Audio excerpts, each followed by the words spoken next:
Are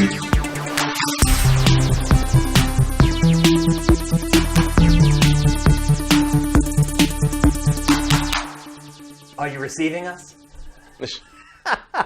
You better take a good look at us right now for GameFace episode 117, because you may never see this ever again. Yeah, we don't know what the TriCaster plans to do today either. Yeah, it's become a finicky friend over the last couple weeks. Our apologies to those of you who wanted to watch the video version of GameFace last week. Right at the 2-hour mark of the show, the whole thing just froze solid. You couldn't even move the mouse on the TriCaster. Our monitor screen turned green. There was no way to get the file back. I literally spent 2 days trying to get the file fixed. Spent money on programs. Finally found one program that actually got the audio back. And that was the best we could do. So our apologies. I don't know what's up with our TriCaster. We did take it back to factory defaults this week and then update it. So we're hoping that will solve the problem. And the stream starts late today because the stream key, it's just been insane. But welcome to GameFace, episode 117, as I said, on Sifted Games at sifted.net. It's been a slow week, Matt. Yeah.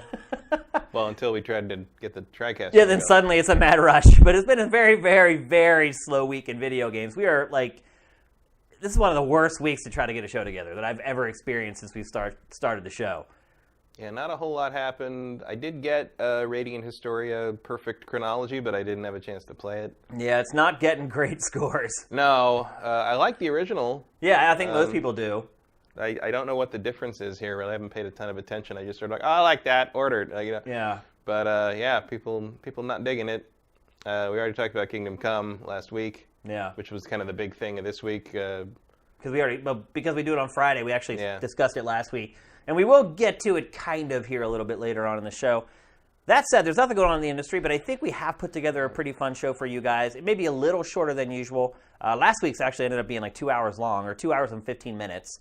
So, yeah, we're not going to just extend the show for no reason. We only make sure we do long shows when there's enough content to sustain a long show. So we'll see how long it lasts today. Hope you guys are having a great Friday. For some of you, you're already into your weekend. Hope you have a beer cracked and you're going to kick up your feet and watch some GameFace. So one last thing I do want to talk about. This past week, we've not put up a ton of content, and that is because I'm working on some new shows. And developing new shows takes a lot of time. I think I've discovered that working through Patreon, what people really want more than anything on Patreon is consistent interaction from us, from Sifted. We've put up a lot of shows, but I think they want more personal, more daily interaction. So I'm working on a show right now that I'm probably going to launch on Monday or Tuesday. I'm going to work all through the weekend on it as well.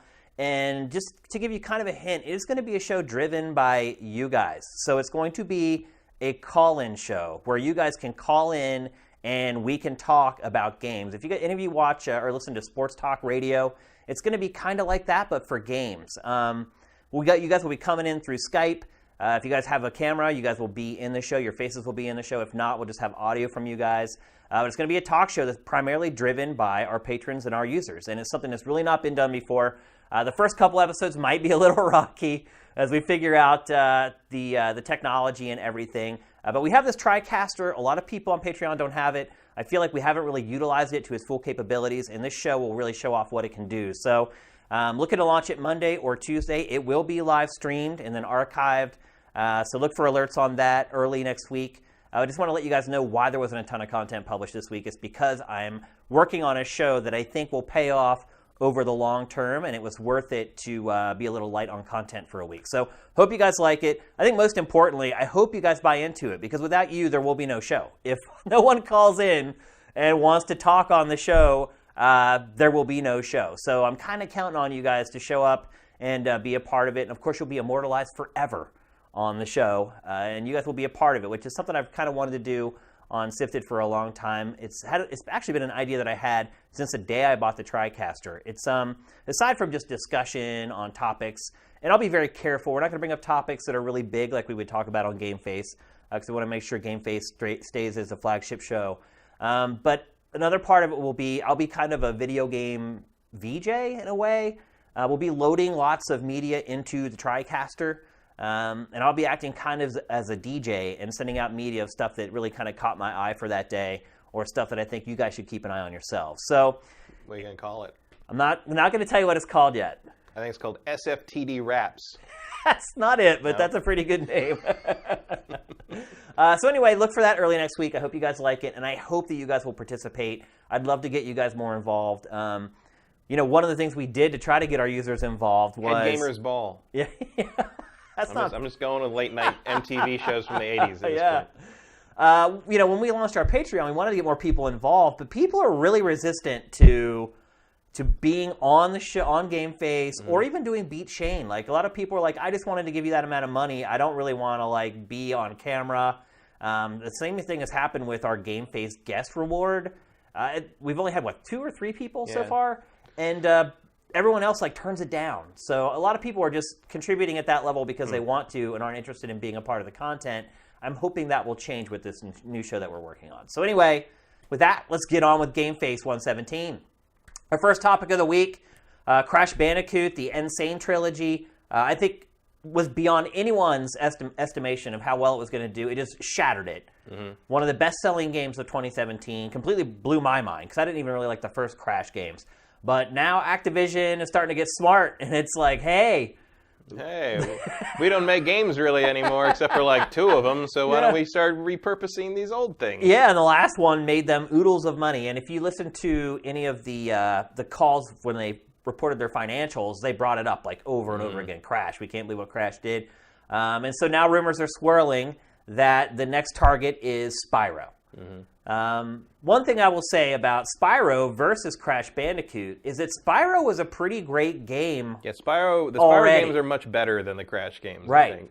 But the thing about the Crash games that kind of makes me wonder if this will be as successful is that people knew the Crash games could be improved. Right. And aside from graphics, there was a ton of things that they could have done with those remasters, or I guess those are remakes, actually. Yeah, they ground up remakes. Yeah. Really. And so I think people thought, oh my gosh, Crash wasn't a great game when it first came out. It seemed like it was, but in hindsight, it really wasn't.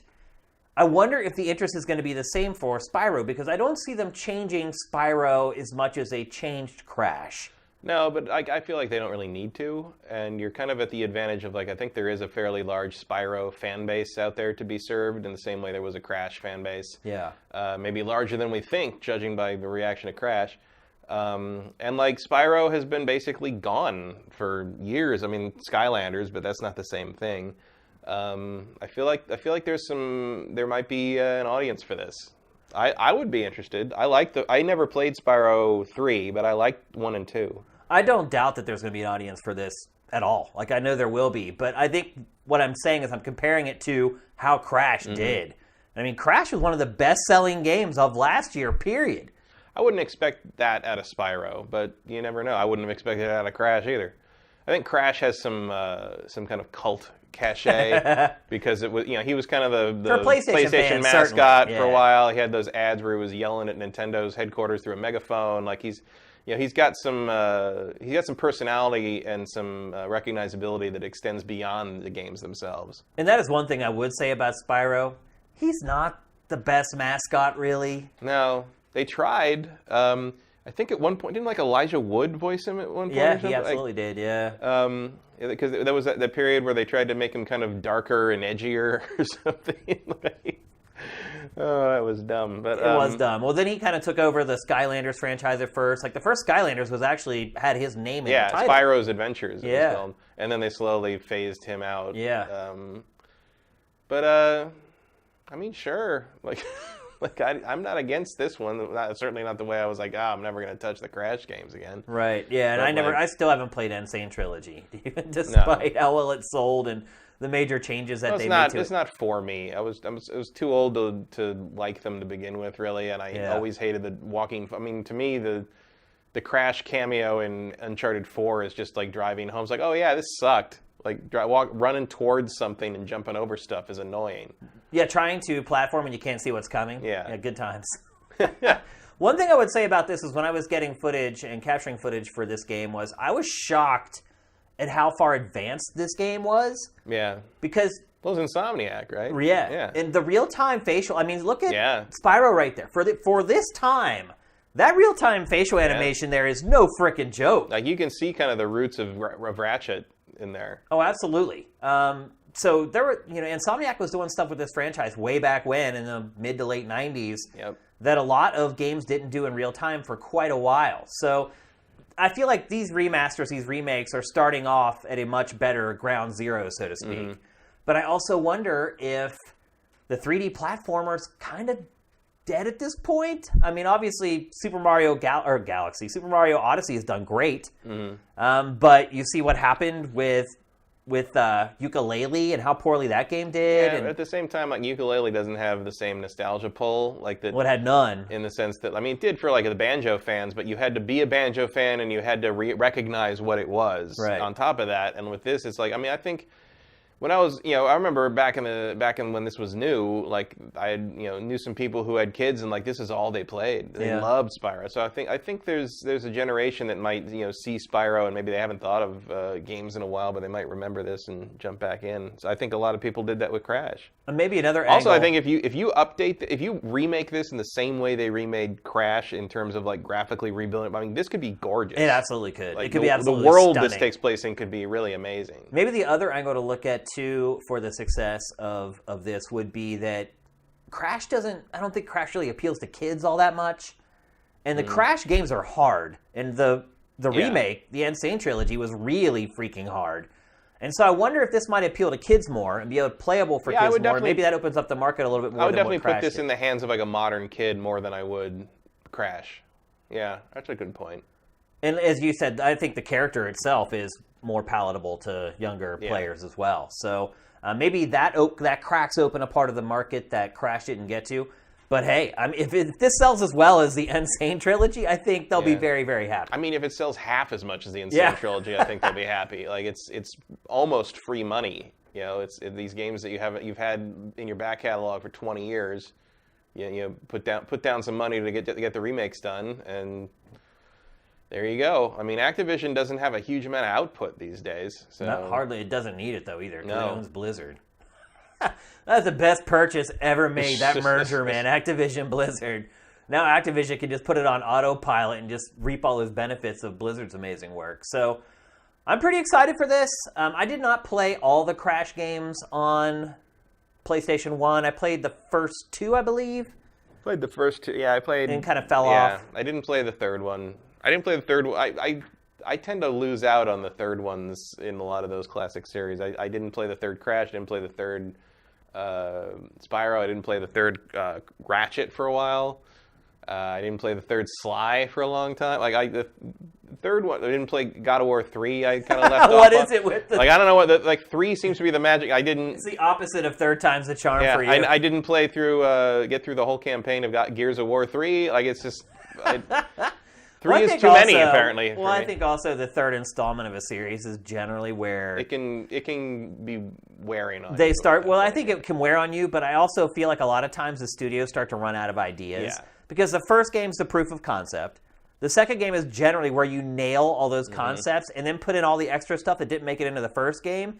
And then the third game typically is... Third game's kind of like, oh, we got to do it again. Yeah. I think that kind of holds strong across most franchises. So I don't think you're all that out of the ordinary. Maybe you're the smart one for avoiding the third installments of most games. But no word on release date yet. I think the rumors were by the end of the year. I would think. Yeah, this seems like a good fall sort of family release. And then they said 1-year exclusivity on PS4, and then it'll be available for the others, which means we'll be getting Crash and Insane Trilogy on all the other platforms here very soon. Yeah. So Activision will love that. Now Activision will put that out and make all that money off of that. Then it'll make the money off Spyro for PS4, and then the cycle repeats. So the good news is they're not doing these one by one typically. They're putting all 3 of the games on one disc. Yeah. And if discs even exist anymore. Yeah, I don't know.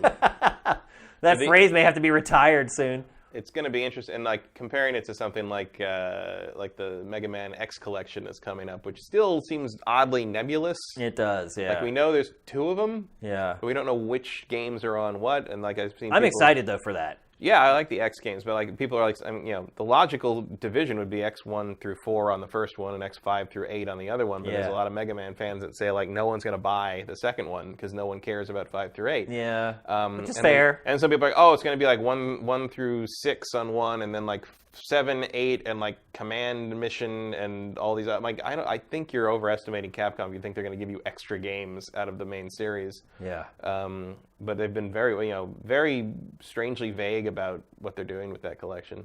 Yep. Which I don't know. It's Capcom.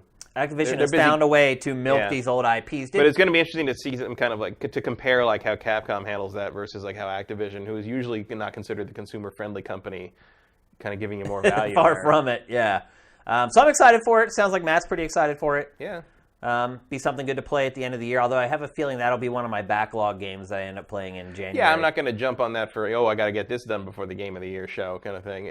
Or looking at it where I'm sitting right now in February. Right. Maybe February will be the month for that next year. This is a really, really dry month for games. So a bit of a doldrum. Yeah. We haven't really had that in a long time. It has been quite a while, yeah. I mean, maybe like the first year of GameFace, like late 20 or mid 2015 maybe. Yeah. That's where it got a little bone dry, but not like this. It's a drought in the winter. So let's move on. We're going to talk next about something Matt was not as enthused about as I was when it was first announced, Nintendo Labo. I liked it right out of the gate. You were far more skeptical over it than I was. Yeah. Although I should say skeptical in terms of my interest in it. I think it's going to sell like crazy. Okay. Well, this week, Nintendo unveiled a ton of new details and information on both the Variety Pack and what's it called, the Toy-Con Robot Kit or something? Robot Kit or something like that, yeah. Yep. And Matt, did you get a chance to watch this stuff? Yeah, I watched them. So my question to you is, are you more interested now that you've seen a lot more on it? No. You're not? Not as something I would play, no. Really? Like, I think it's interesting. Like, I can see why, like, you'd get it if you had, like, a young kid that liked this kind of crafty stuff. And it's interesting to see, like, how... Like you start to see why the Joy-Cons cost $80. Yeah. They've got like the rumble is very detailed, and they've got the little camera that the little like remote control IR thing can see in the dark with it and stuff. Like it makes a few things about the system make a little more sense. I still think it's gonna break the instant. Like the fishing rod really looks like you're begging somebody to pull their switch off the ground. And flip it in the air. You're right. But all the weird little things, like the house thing is more complex than I expected it to be. Like I still think the motorcycle thing looks dumb, but I like the way you build the courses in the editor, where you just move the bike around, or you move, like you can do whatever. It's all very motion sensitive, I guess, and I don't know how well that'll work, but it's a nice trick.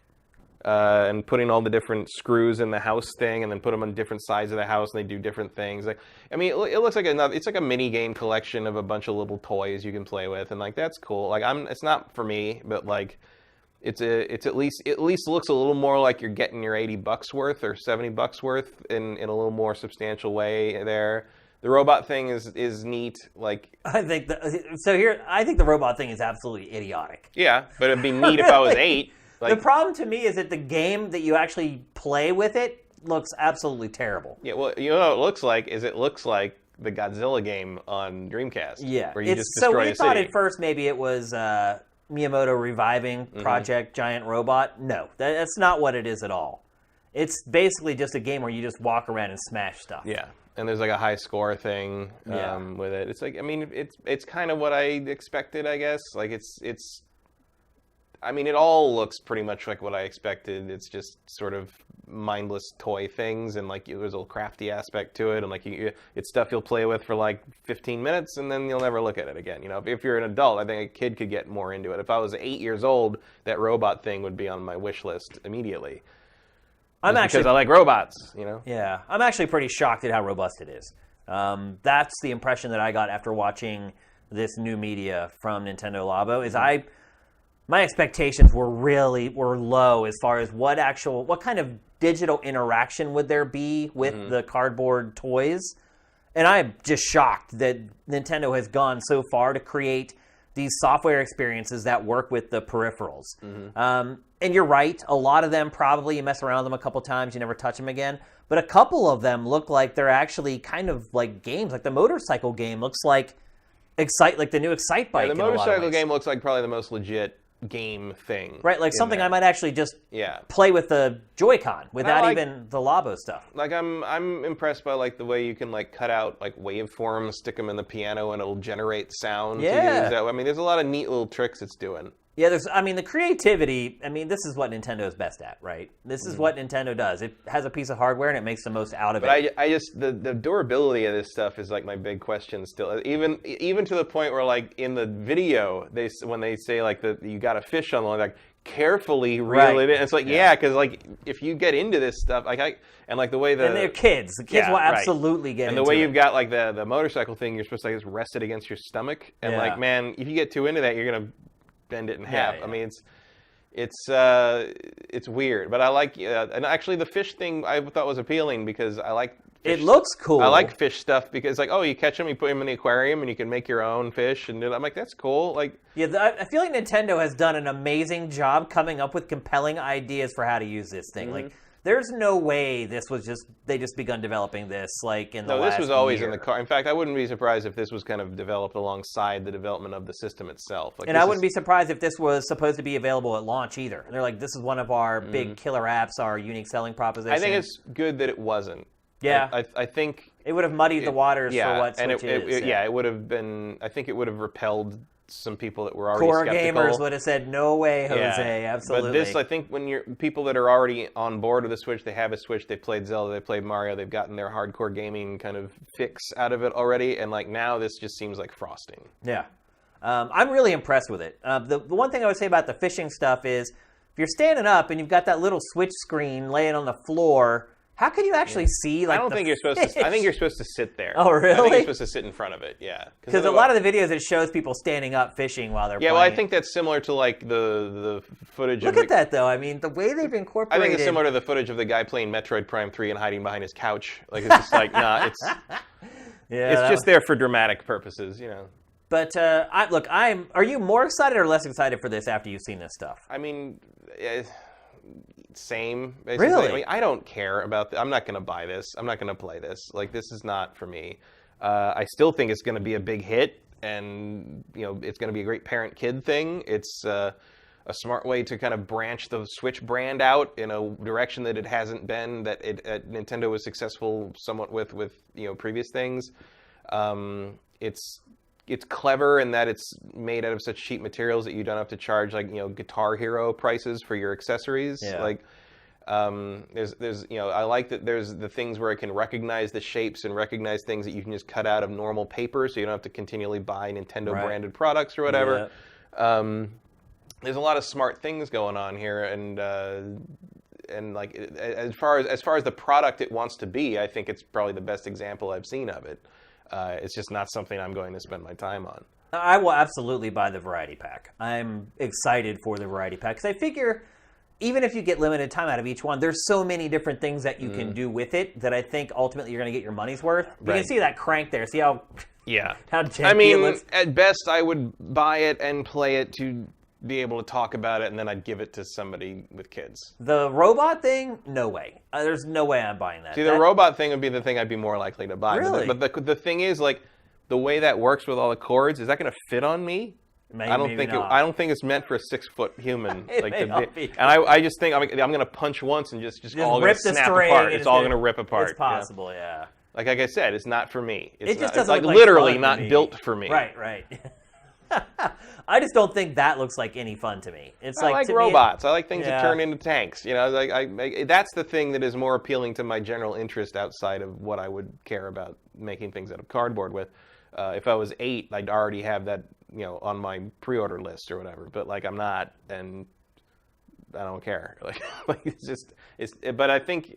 It doesn't seem like quite as much of a rip-off at the price, $70 for the variety pack. Yeah. The robot pack maybe for $80 is a little that seems much. Ridiculous. Obviously, there's more mechanical stuff in that, and at least it answered a little bit my questions. Where you got the plastic, like kind of the plastic hole, like things you put into the holes on the cardboard, and that's what the strings go through. Because originally I was like, that's going to wear down the cardboard real fast. But like they've kind of thought of that, and there's some interesting mechanical things happening there. I'm wondering too if Nintendo eventually expands this product line to a place where you need like 8 Joy-Cons And they turn it into this thing where they can convince people to buy more Joy-Cons and make more money that way. Selling accessories is the point of this system. That's I mean, what I've said. Just by the looks of what they've shown so far, just having 2 Joy-Cons seems like it's not going to be enough. It looks like the base stuff is going to be like 2 is enough. But like if you want to do obviously like robot battles or the little like remote control kind of robot war things, like obviously you're going to need more. I think overall, to close, I would just say it's far more robust than I thought it was going to be after I saw the first look at it. And it's more robust than it probably needed to be. That's a pretty neat thing where you use the Joy-Con as like an acoustic like a speaker. Thing. I mean, it's Nintendo just is crazy, dude. They do the craziest stuff. And somehow it mostly works. I mean, you can think back to stuff like Wii Music, where it was a total disaster. Yeah, although I noticed that like Miyamoto's going to make Wii Music happen if it kills him, because you've actually got a baton wand that you're going to conduct the orchestra on this one too. It's like okay, sneak it in there. That's fine. This is cool. The rhythm card thing is cool. And but you do realize that you've said like 6 times this is cool. Yeah, but I'm thinking of it from the perspective of like the audience for it. Like I'm not the audience for this, and I don't care to spend $70 on it. But like, there's a lot of neat little tricks happening there, and certainly something only the Switch can do. Oh yeah, no other system can do what this is doing, and it does kind of, at least for me personally, it opens my mind to more possibilities with the system that I never even could comprehend before. Well, I mean, they kind of hinted at some of it in the initial announcement, where the video where Japan event, where they really where they pushed the HD Rumble thing, but they didn't really have any examples of what it was or why we should care. Because we were like, why are they concentrating so hard on the Joy-Con? We couldn't figure it out. We're like, what? Why? Because the only thing they really had to demonstrate it was 1-2 switch, and it was like no one gives a shit about that, and like. Now we're starting to see the master plan unfold. Yeah. I mean, I don't know if this is going to be like the mainstream, changeover they hope it might be, or if they even do hope it'll be that. But like, at least introducing a new way to play with these things helps justify the obscene price they've slapped on the Joy-Cons. Yeah. Like, you can kind of see like, okay, so there's actually a lot of tech. But that also reinforces my thing of like, I would like it if there were like $20 versions of the Joy-Cons that don't have all this extra stuff in them, and they're just controllers. Before I move on, I'll ask you one last thing. Would you like to see some of this functionality we're seeing in Nintendo Labo brought over to more traditional games? No. I want to play video games. I want to play with cardboard. I kind of expected that answer. But. Yeah. I mean, we went over this with Metroid Prime 4 already. Yeah. Like, put all that stuff in there as much as you want, but don't make me use it. Like, I want to play a video game. I don't want to LARP Samus. I don't want to build her ship. Maybe I want to build her ship out of cardboard, but I don't want to have to move it around to fly somewhere. Right. What about, though, when you start thinking about some of the stuff that Kojima did with the original Metal Gear Solid, and some of the cool stuff that he did with just unplugging controller ports and kind of breaking that fourth wall and doing things differently in that way? Would you be down with something like that? Because think about the possibilities for stuff like that. Like, what if you could like take the Joy-Con and put it on a box like we saw there, or take your extra Joy-Con and put it on a box, and suddenly you're getting like signals from like another character in the game, or you're getting tips or hints. I mean, it just seems like there's a vast array of things that could be done with the tech. Yeah, I'm just not like, don't break my immersion that much. Like, I don't like I get what you're saying. Like, oh, the Joy-Con could be like your little your I forgot the name of the damn communicator device in Metal Gear. Kodak. It could be your Kodak or whatever. Yeah. But it's like, you know what that makes me do? Look away from the screen and look at my desk. Yeah. And like, to be like, oh, this is my controller, my desk. Hi, Snake. It's like that doesn't do anything for me. I also don't like the thing in Metal Gear where they make me look at the back of the frickin' CD case to find out what Meryl's frequency is. Right. Which, by the way, the one thing I do like about that is in the post-disc era where people are buying that game digitally, confuses the hell out of everyone. I mean, they're like, what? Look at the back of what? Like, what are they talking about? I'm like, you would think that where do I find the CD case? And people are like, no, it's this here, it's this. It confused us then. Like, and now you have it doesn't come with a CD case. So you're just like, you assume there's a CD case in the game somewhere you haven't found yet. Right. Like, I don't mind stuff like the thing like where Psycho Mantis like makes you like reads your memory card and is like, oh, you like Suikoden, don't you? It's like, okay, great, that's neat, I get that. But like, I always resented the fact that it wanted me to get up and change the controllers around. It's like a neat trick, but it's like I wouldn't want to do that all the time. And you do wonder, though, a game like if they were ever to do, and the rumors have been swirling that this might happen, is another Eternal Darkness. Mm-hmm. When you have hardware like this, like what kind of things could you do with a game like that? Like, yeah, it'd be interesting. Like, I guess it'd be interesting to do something where like you have. I don't know, like maybe like with that box speaker thing, you set up your two Joy-Cons somewhere in the room, and it kind of does like a surround sound sort of thing for the jump scares or something. I don't know. I guess that's a very vague pitch, but like I'm thinking about like you could make it kind of a room sound experience thing using that. And what if they started releasing Labo peripherals with their traditional games? So say they did do another Eternal Darkness. And Eternal Darkness came with this little thing that you snap your Joy-Con into and you set it on a table. And maybe it acts like a Ouija board or something. Like, the possibilities for this could be insane if Nintendo really pushes it and developers jump on board with it. But I think what we've seen with Nintendo hardware in the past, I think developers do not, in fact, jump on board with it. Right. Well, I also think, like this thing here, like I think you're going to see this. That's going to be the new Mario Music Maker thing. Oh. You know, like because you remember people made tons of crazy stuff with Mario Music, and then they did the same thing with Mario Maker. Yep. Where they where people played songs with the auto-scrolling levels and all that stuff. I think you're going to see every video game song you can think of. There's going to be a version of that you can see on YouTube from the Labo piano. I'm sure. And then they'll put up templates on websites and things like that. So you can punch them out and put them in and make your Labo piano exactly, play. Yeah. The possibilities are pretty impressive. All part of the plan. We'll see how it all plays out ultimately. Yeah. But I'm impressed with Nintendo Labo. I think it's a great idea. I think it's going to make a lot of money for Nintendo. I get the people who are like, oh, well, that means they're working on something. They could be making a game for me that I would like. See, I don't agree with that. I can kind of understand it, but I really don't think that the team that's working on Nintendo Labo would be making Metroid Prime 4, for example. I just don't believe for one second that the resources and time and manpower that were put towards Labo were ever going to be anything but this. Like this were detrimental overall to There's no way. Other software development. This was in parallel with the other games. It was not in replacement for anything. This isn't like the Metroid guys at Nintendo being like we're not going to work on Prime 4. We'll give it to Bandai Namco. We're going to work on this. We didn't miss out on like a new Kid Icarus because they made this. Like I think that's ridiculous. Like Nintendo has plenty of money and plenty of bandwidth to do all this at the same time. It certainly has enough money. Yeah. There's no doubt about that. And we wanted them to be doing more, and like here's something. Here's more of whether you want it or not. It's not the same thing as to say like they could have been working on it. I mean, they only release about one big thing per quarter. Yeah. And this is their big thing for Q2. Yeah. And it's gonna be big. Yeah. It's gonna be a good quarter for Nintendo. All right, let's move on. Other rumors swirling this week, Matt, and this is a big, big, big one. Although it's one I predicted. Yeah, it is, absolutely. So a small website, and I do want to, before we start talking about this, I do want to say that the source of this information is a really small website. Yeah.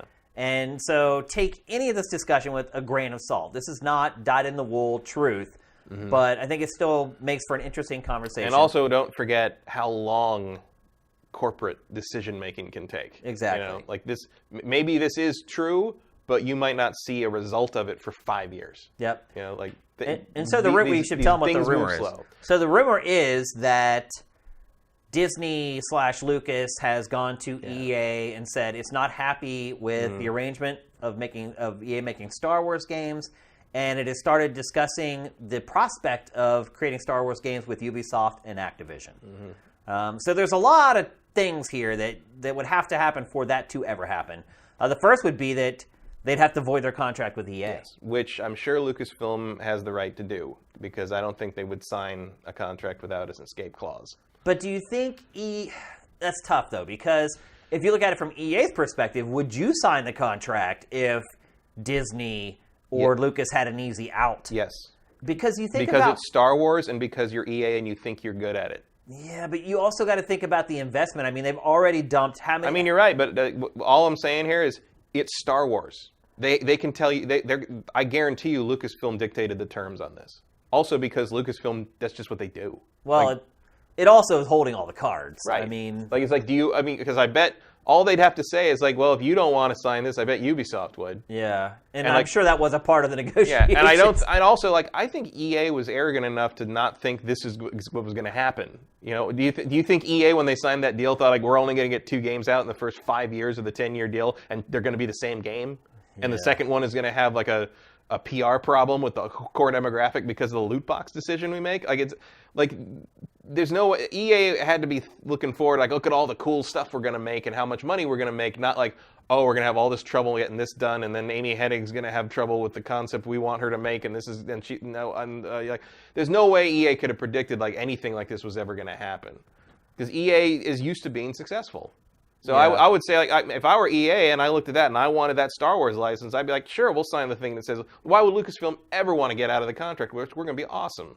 Like that. I think that is a very realistic assumption about maybe how that would have gone. I think the flip side of that, though, is with Disney or Lucas going to Ubisoft or Activision and trying to bail out of that deal to start working with a different publisher, you're kind of hitting the reset button. Yeah. Because all the work that EA has been doing and building these studios and going through all these checks and balances with Disney and Lucas, that process has to start all over again. Well, Ubisoft would need to drop projects that some of its studios are working on so they could start working on Star Wars, or it would need to acquire or build additional studios. Well, that's why I'm thinking, like what I said before about, these things can take a long time.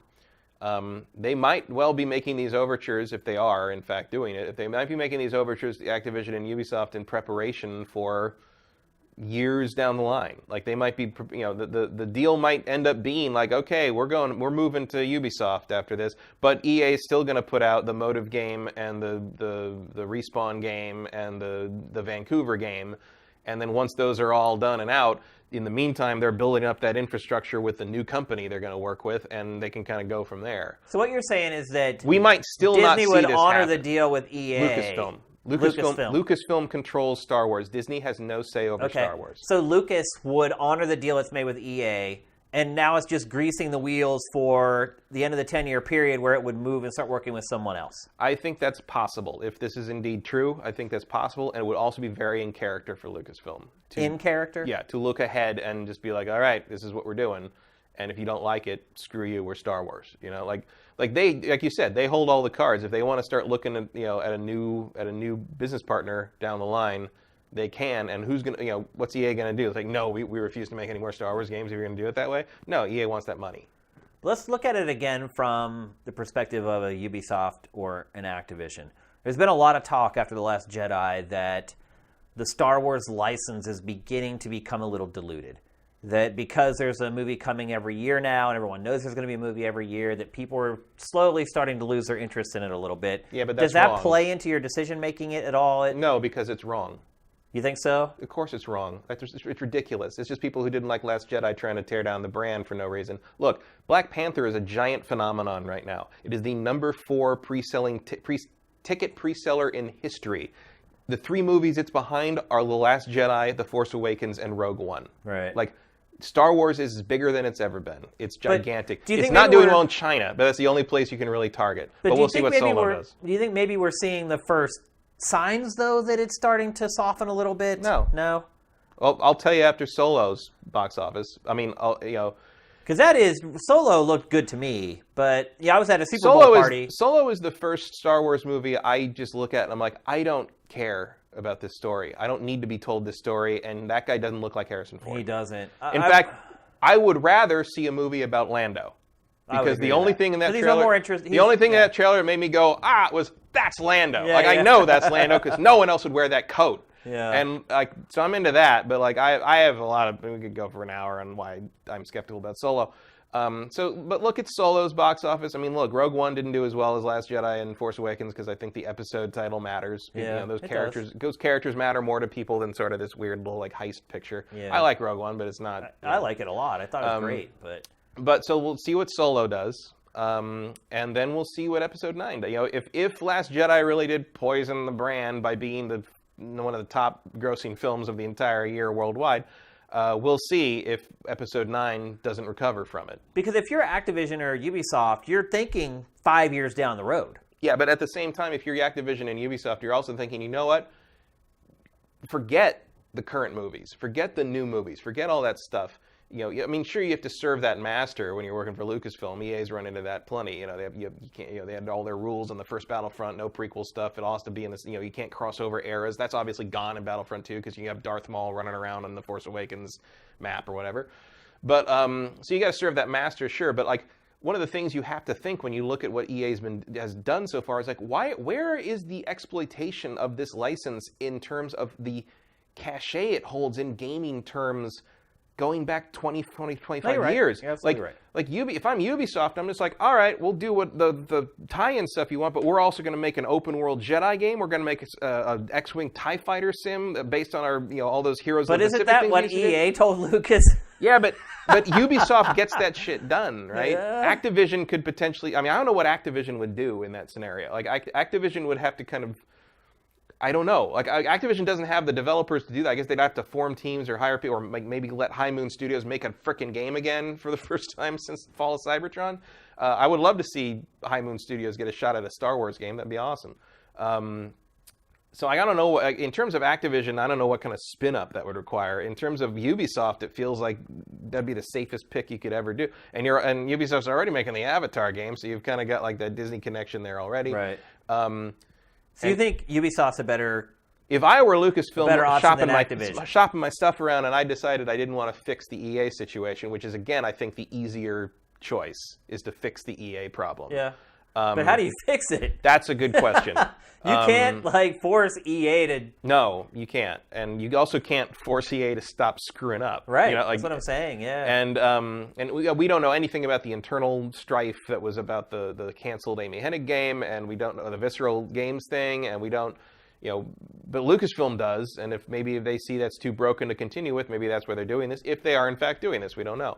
Well, but if I were shopping the Star Wars brand around the current AAA publishers, I would be looking at Ubisoft real long and hard. Because there's kind of a conflict of interest in this deal with EA and Lucas.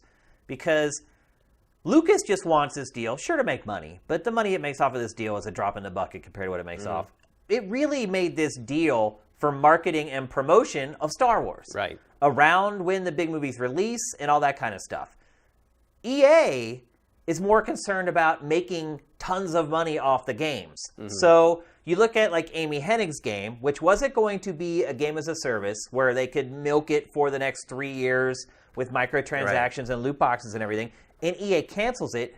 Maybe Lucas is like, what are you doing? Like, could be. We don't care if you're making money off this game because in 3 you got to years. wonder if, after Battlefront 1 sold, 13 million? And now it sold 7 of Battlefront 2, 7 million. And then I think they're creeping up on 9 now on Battlefront 2. But you got to wonder if they look at, the Visceral game, and they're like, we think this is going to sell about 4 million copies, and that's not good enough. That's what EA would say. Yeah. But if you're Lucas, you're like, what are you talking about? Just get content out there. Just keep Star Wars in people's minds. Right. We need this brand in front of the gamers every frickin' year. And so there might have been some huge strife between Lucas and EA over Hennig's game being canceled. Right. Because it's very easy to do a Google search over Amy Hennig's project and see everybody was like, I can't wait for this. If it's Uncharted, set in the Star Wars universe, I'm all over it. We've been good press.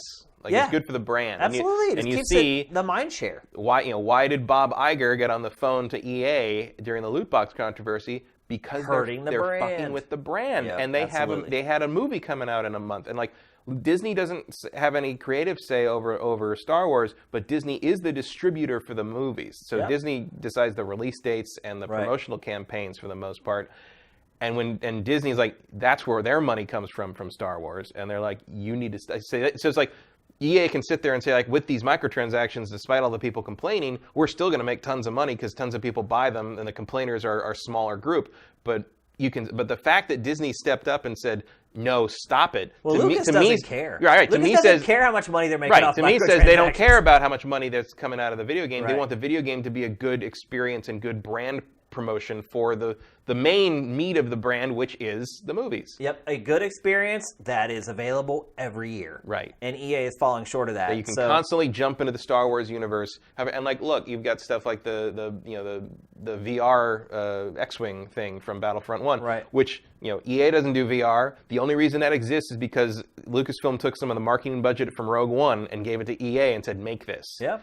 And I think if you're a Star Wars fan and you played that, you're like, why is this not a game? Why did you not just make this? Yeah. Because holy crap. Yeah. That was great. It really was, for as long as it lasted. Anyway. Yeah, for the one mission. But I'm like, would I play like 12 more missions of that? Would I pay $60 for a game that's just doing that for like a campaign? Yes. Absolutely. Of course I would. So it's going to get interesting here. I mean, there's still 5 years left on this deal, and we're already seeing all this upheaval and all these rumors swirling. But it's amazing. I was actually just talking about some of this, not directly related to the rumor, but talking about this with some people I know this week, and it was like, we were talking about the old LucasArts games and kind of like people like, what happened? They're like, what happened to LucasArts? How come they were so innovative back then? And I'm like, they weren't tremendously innovative in terms of, because like what they were making, because LucasArts' plan back in the day was basically, what's the hot thing right now? Make a Star Wars version of that. Doom's the big new thing. Dark Forces. Right. Wing Commander's a big hit. X-Wing and TIE Fighter. King's Quest is a big hit. Make adventure games. Yeah. And then, not everything was a great idea. Oh, real-time strategy is coming up. Let's make Force Commander. Yeah. Everybody likes kart racing games. Super Bomb Bad Racing. Yeah. But like, you had a period there from like, the mid 90s to the early 2000s where like 3 or 4 Star Wars games are coming out per year. Yeah. And if maybe you didn't like Super Bomb Bad Racing, there'd be another one That's along okay, a few months that you did like. there was some other genre, that you did like. And some of them are the greatest examples of the genre around, like TIE Fighter and I mean, people love Dark Forces. I don't like the Jedi Outcast series, but like there's people that still think that's one of the greatest things ever made in the Star Wars canon. Like people love this stuff, and and that was also, and remember, I think in Lucasfilm's vestigial memory somewhere, they have to know that from that period, they had the books, the EU novels were starting to come out, but for a lot of Star Wars fans, video games were the only thing that kept them in the Star Wars universe through the 90s. You're right. There was nothing else, and like there was nothing. You had the Rebel Assault games, especially Rebel Assault 2, that was a test basically to see. It was the first time they broke out the actual Star Wars props from the storage warehouse for the first time since Jedi, or since the Ewok movies, I think. And used them in that game, and used it in a green screen because it was a test to see about the green screen technology to make the prequels. Right. Like, those games were an integral part. Games were kind of driving. Were driving the idea of like, how far can we push this tech? And you play it now, and it's just basically practically unplayable. But I loved it at the time. Yeah. And I think Lucasfilm has to know in their DNA that keeping that video game presence out there is a way of keeping the core audience engaged with this brand. And maybe you don't need... That's where EA is failing. Yeah, and maybe you don't need to do that as hard as they did then because the movies come out every year now. But you can't deny that if you ask the average Star Wars fan who also played video games, some of their favorite Star Wars products and Star Wars memories, they're going to say TIE Fighter, X-Wing, KOTOR. I mean, some of the best Star Wars content, period, has come out of video games, and that's gone now. Yeah. And why is it gone? It doesn't have to be. Like, this shouldn't be that hard. I think also you can release a Star Wars game that isn't a 9 out of 10. And, and that's okay. It's not going to crush the brand. Most of them aren't. Yeah. And so I think EA may rue the day it decided to cancel Amy Hennig's game. Yeah, that could really be the linchpin. It's definitely a mistake. And I think I'm saying that not just as a Star Wars fan who wanted to see that game. I think it would have been good for Star Wars. Absolutely. Just to have the content out there. Bounty Hunter wasn't very good, but it didn't sink the brand. Right. It was better to have someone, if people like Jango Fett, they wanted more Jango Fett. Here's a game about him. Well, I think also when you kind of do these games based on sort of side plots or side characters, I think it kind of opens people's minds to be more accepting of movies that might be based upon side characters and side stories. So it helps something like a Rogue One or a Solo. Yeah. Or it kind of like there's people that are still upset that Rogue One makes Dark Forces and Kyle Katarn non-canon. Right. Because people got so attached to that. It told more Star Wars stories. I remember when I first I remember installing that game when my friend Luis and I first got it. We installed it on his computer, and first off, we were like, 50 megabytes? No game should ever be that big. That's crazy. We'll never have a game bigger than this. This is ridiculous.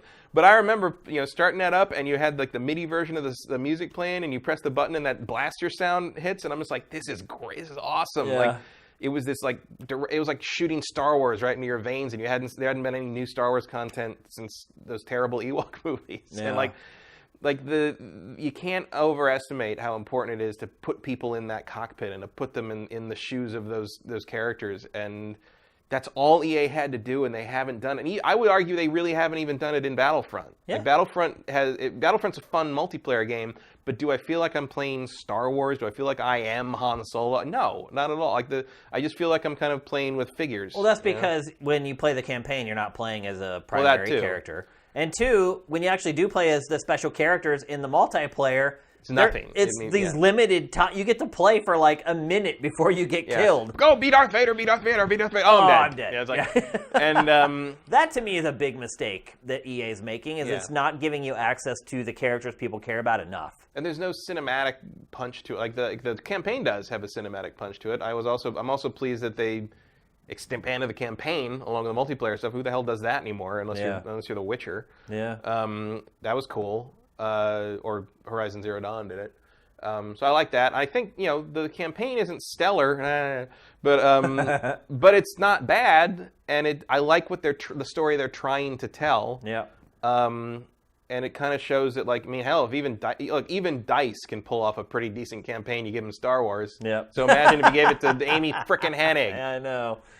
We're gonna lament that for a long time, I think. But I mean, I also am excited about Motive's game. I mean, I think Jade Raymond can also do a great Star Wars game. If that ever comes out. If that happens too, I think Respawn probably has it in them to make maybe Respawn's making Battlefront 3. We don't know. It's possible. Like, I would like to see them take that on rather. I mean, at the very least, they do the Scout Walkers better. Yep, for sure. They should anyway. Yeah. We'll see. So, lots of turmoil in the Force right now. Yeah, and it just seems so needless. It feels like we should be swimming in cool Star Wars products right now. EA has the resources to do it, and it's just not happening. And I think that's probably what Lucas is looking at right now. It's if I were Lucasfilm, and I speak of complete ignorance from the inside of the situation, obviously, but like, if I were a Lucasfilm, I'd be like, what is wrong with you? Like, what is, like, how? How are you able to pump out a freaking football game every year and you can't do this? Yeah. This is just as predictable as making a football game. Because all publishers now are just concerned with making money off a game for the next 3 years instead of just making a great game that everyone's going to buy at once. And it seems really weird, doubly weird, that like you're messing with you're kind of trying to force these games, these Star Wars games, these licensed games into this games as a service format when your job should be to do what the licensor wants you to do. Yeah. You know? It's like if you tried to make like a loot box heavy, like pay to win multiplayer game out of Transformers, like with your Activision. Oh, it'll probably happen. Well, but you notice Activision. Well, you already have that on mobile. But you notice that Activision, when they made, even when they're getting into kind of the more subscription-y games and the more we can sell boxes in the games kind of thing. When they would make their contract or licensed games, the last of the Amazing Spider-Man games or the last Transformers game, like the Deadpool game, they were straight up single player with a multiplayer tacked on sometimes, like campaign, here's the thing, some spectacle, some fun, go for it, done. Like, it's a standard game. It's just a game. They weren't trying to apply any of their weird, because the other thing is like, okay, what if it does hit? What if Battlefront and their loot boxes became a giant hit? Now EA's got a revenue stream through Star Wars coming in constantly. Until Lucasfilm decides they don't want to renew that license. Then your game's worthless. Then you can't keep that up anymore. Why don't you just deliver the product that's going to make the licensor happy and make the fans of that brand happy, and everyone's happy? It's going to get worse, though. I mean, and you can relentlessly fuck with the Madden fans as much as you want, but because that license is never going away, apparently. Yeah. Even Japanese publishers now, if you read their financial reports, they're starting to talk about games as a service and how can we get players engaged over the long haul with our games. Well, because it works. And I don't know if you and that's really the problem, isn't it? Is that if people would stop contributing money to these games as a service, but you know they would go away. But you know what? They won't. Because they don't. I don't know if you saw there's a research poll or something that came out today. 69% of gamers polled are fine with cosmetic material as loot box items. Yeah. Only 22% find the loot box thing, the pay to win stuff, to be toxic and abusive, and 10% of the people polled buy microtransactions, which in comparison is like way bigger than the people who buy microtransactions in mobile. So. Well, it's like the anecdote that I told about my friend from home who got Battlefront 2 and freaking loves it. And I'm like, oh, there's all this controversy over loot boxes. He's like, what are you talking about? What are you talking about? I just opened my daily box. Yeah, he doesn't care. Like, most people just don't care. And if they don't care, they just don't buy it. Right. Yeah. And I mean, that is the solution usually in your ideal free market world, I guess. But then you have things that prey on people who can't ignore them. Yeah. Right. And you know that's where regulation comes from. It's where regulation comes for everything except a couple of specific things. Interesting. But it's just like 69% of people don't care as long as it doesn't directly affect gameplay. You're never getting rid of this stuff if that's where you are, because and you can't pretend that that's not some kind of overwhelming, meaningful majority, because it is. That's as many people don't care about microtransactions with cosmetic stuff is fine as disapprove of the president.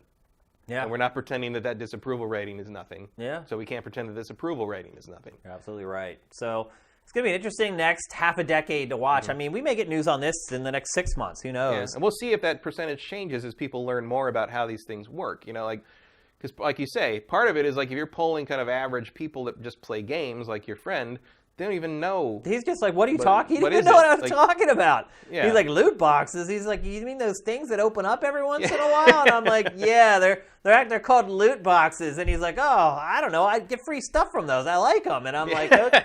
They just don't get it. They don't look at games on the level we do or the level that our audience does. And maybe I think it's very easy for us to forget that everyone is not like us. Well, I don't forget that. It's like I've always said, like the people screaming about the loot box controversy, there's not that many of us. They're very small, we're very loud, but they're very small. It's one reason Jim Sterling hammers on and on and on and on about it, because he knows, I'm sure, that we're all sitting there being like, yes, Jim, we know, we agree with you, it's fine. But he knows that tons of people don't know. Yeah. And maybe those people will never see a Jim Sterling video, but they might. And the more he puts out there, the more higher the chances odds that YouTube serves up that algorithm and someone says, oh, this is bad. Like that's what he's trying to do, as tiresome as we are. Getting, we've talked about it so many times, but so we'll see where that goes. Maybe if you do that poll a year from now, that number will be smaller and people will be more aware. I'm guessing it would be. Yeah.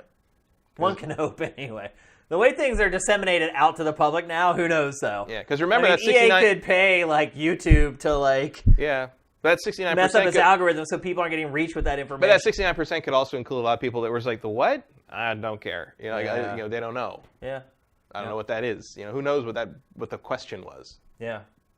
All right, let's move along. We're going to talk next about seasonal events. And Matt, I sat there curating for Sifted for the last several years now, and this is something that has become more and more prevalent over time, the seasonal event. And what made it really hit home for me was Valentine's Day. I think had the most seasonal events of any holiday ever. And you think about it, you're like, before that, it was this past Christmas. This past Christmas, there was a bunch.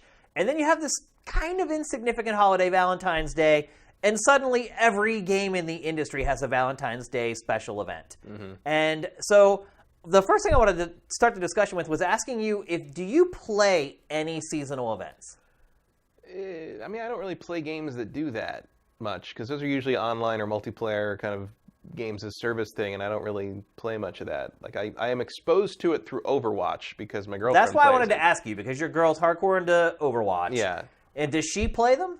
Well, yeah, because she plays the game. I mean, if you're playing a game, you're playing. You can't avoid it. Yeah, it's just part of the game. Like if she levels up and gets a loot box when the event's on, she's gonna get, or she'll spend her gold or whatever on like loot boxes that are this whatever the event loot box is. Does she seem to care about them at all? Oh yeah, she does. Oh, so she remarks about them. Oh yeah, and she's like, oh, this costume, I need this costume, I need that, I need this, I need that voice line. Like, oh yeah, like absolutely. I think, as a matter of fact, I think she last time, I think the Christmas one, she got everything out of the boxes and stuff. I mean, so is it possible to play these and not get everything? Oh yeah, really? If you don't get enough boxes. I mean, so basically, Overwatch. They're motivating people to play the game obsessively. Yeah, if you play and play, I think mathematically you can earn enough gold or whatever to coins. I don't know what they call it, but you can earn enough to buy enough boxes that you probably will get everything. And they have improved the drop rate to not be duplicates to the point that I think it's more feasible now.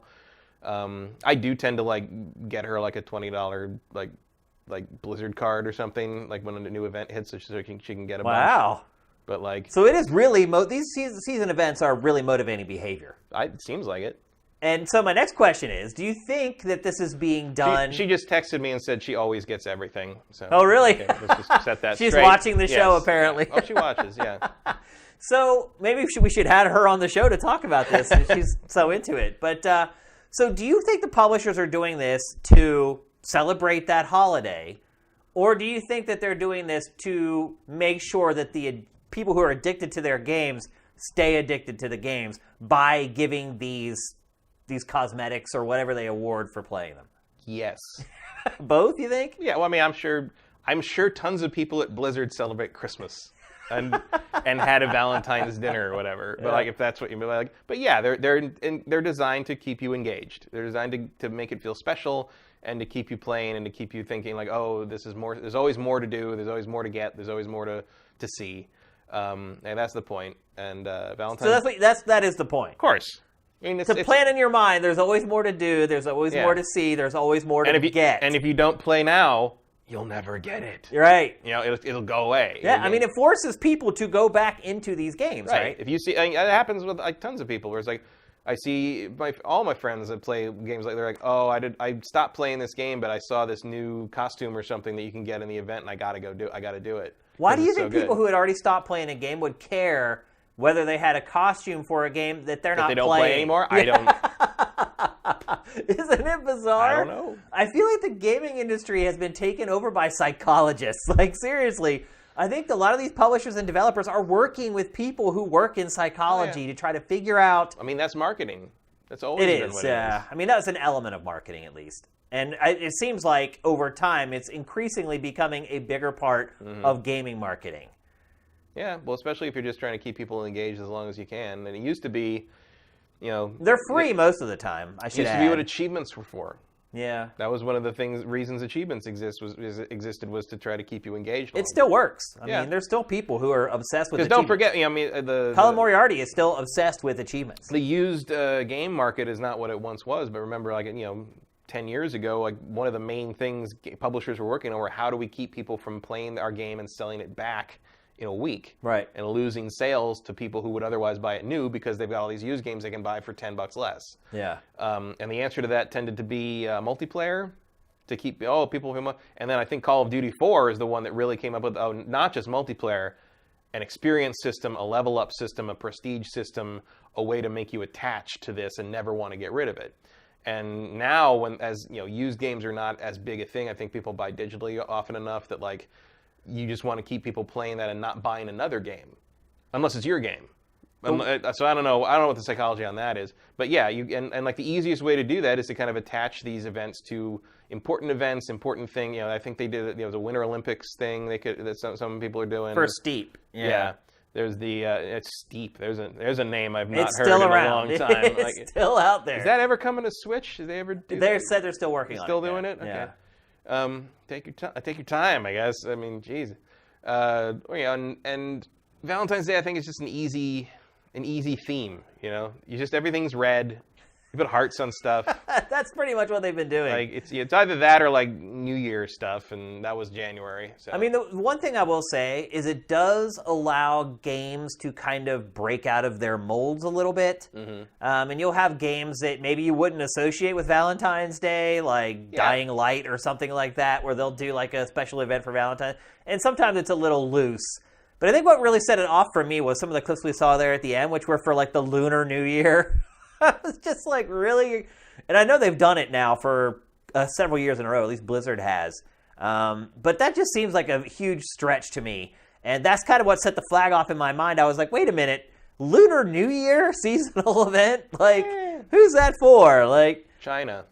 I guess, but it just feels like they're starting to get more and more brazen with the tactic of, hey, here's this stuff. I know you don't care about Lunar New Year, but... Mm-hmm. Here's this gear you're only going to be able to get for these next few days, so come on back. And part of it is also, I think, if you are a regular obsessive player, it's nice to have something that changes it up a little bit. Yeah. You know, like you're not playing the same thing over and over. It's a nice little change of pace. Like I get that to it too. You know, and sometimes they come up with some game modes that are so popular that they get brought back repeatedly. Well, sometimes they have really popular modes and they don't bring them back. Yeah. Which is really crazy. Or they save it for the same event next year, which is like. If you're sure of the longevity, like, maybe. You know, it's just, but like Lunar New Year, I mean, that's a big thing in China. It is. And if you're, I mean, the Chinese audience is more and more important, and China also plays a lot. And it's of not like Blizzard as an games. American, I'm going to look at them and be like, Lunar New Year, I'm not going to play you until this is over. Like no one does that. So like, Right. it's you know, and you get some cool costumes and some cool things out of it. I mean, it makes sense to me. I think it's a little cynical, sure, but like, video games are business. You know, it's a way to keep people engaged, and it's a way that works.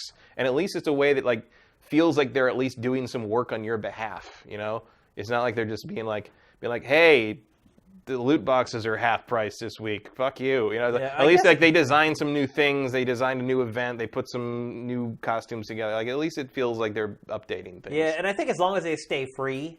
Mm-hmm. That to me is kind of the line. If you start charging for people to participate in the seasonal events, I don't think that to me is where it would start to get a little I've never heard of them doing that. Like at the very least, you tend to get like even in the most penny pinching games, they tend to give you a couple of boxes to you know, the first one's free kind of thing. You know. Have you ever yourself participated in any seasonal event? Does like Rise like the Iron Banner count in Destiny? Not really. Those are special events. Like special events, yeah. Like season. I mean, I don't make a lot of distinction between like the special event and the seasonal event. Like it's just like a thing that's happening in the game that's unusual for a limited time. But see, but here's the thing though: seasonal events are always free. When you start getting into the special events, that tends to be where there's some kind of a barrier or a border. It may not be money. It may be like with Assassin's like Creed, or whatever, where you have to be like a certain level to play. And I did finally do that. By the way. Did you? Yeah. Although I haven't. I killed those bosses at like level 35. You didn't have to be 40. Oh, really? It was just a recommended level. Oh, got you. And I did kill them because all three of them were up during Christmas, and I killed all three of them. And then it turned out that to get the outfit or what and the whatever it was, to get the reward for it, you have to kill one of them in a separate event. So you can't. So I killed all three. So you get the reward for killing all three bosses. But I killed all three bosses. But the trick is, on the next event boss kill, you get the stuff. So I had to wait until the next time they did kill that boss again, and then I got the stuff. And the stuff is pretty cool. But yeah, by the time I did that, I was level 43 or something, and it was really easy. Yeah. But yeah, you don't have to be 40 to do it, but it took me like to beat the bosses at level 35 or 36, I think I was. It took me like 10, 15 minutes, and it took me more like 2 when I was like the proper level. Yeah. So you can do it. You just have to be good at dodging. You be just looking out for the cash. Yeah. Making sure the casuals aren't going to get so frustrated they give up. Yeah, I guess. But also all three boss battles are basically the same, and they're dumb. Like it wasn't fun, really. It was cool to see the giant god things because like I like it when Assassin's Creed goes off the rails. Me too. Yeah. The weird stuff, that's at its best. I mean, it was strange, but I even like the Final Fantasy 15 crossover thing they did where do you see that? No, I never did. It's like a meteor crashes and you go investigate it, and when you open the tomb, solve the puzzle of the tomb, like the bad guy from Final Fantasy 15 materializes in the tomb and walks out, and like Bahamut comes down and throws all these swords down and like teleports him up, and he rides away on the dragon, and the only thing that's left is like this sword and a shield, and you pick it up, and now you've got a Final Fantasy sword and shield in the game. It's the strangest damn thing ever, but it's like, hey, great, like Ubisoft, good relations with all the Japanese developers. Kojima loves them, Square loves them. Like, I also have never participated in a seasonal event ever. Yeah, maybe I just it's not if I did, it didn't click with me that I did it. I guess I don't think about it. I also wonder if putting such a big emphasis on a holiday like Valentine's Day is the right thing to do. Meh.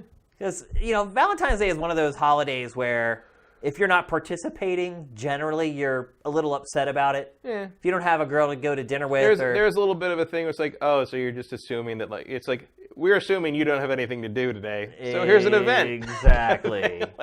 I was trying to hint at that without saying it, but then you just did. So I don't care. It kind of cocked my eyebrow, like as they started piling on. I was like, wait a minute, why? Why is Valentine's Day getting so many of these? Because it's the only holiday in February.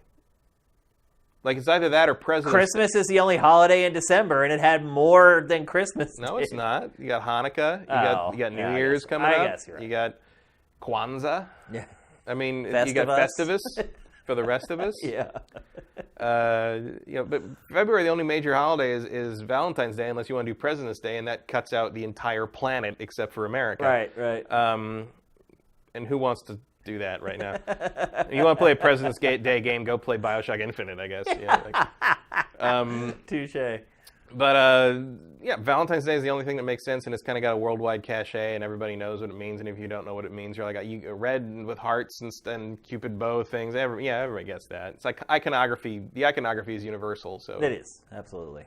So, all right, let's move on. We're going to talk next about Billy Mitchell. Billy Mitchell does not want you to buy his hair care products in anywhere but officially registered Billy Mitchell salons. Does he sell hair care products? No, that's a reference to a Paul Mitchell commercial.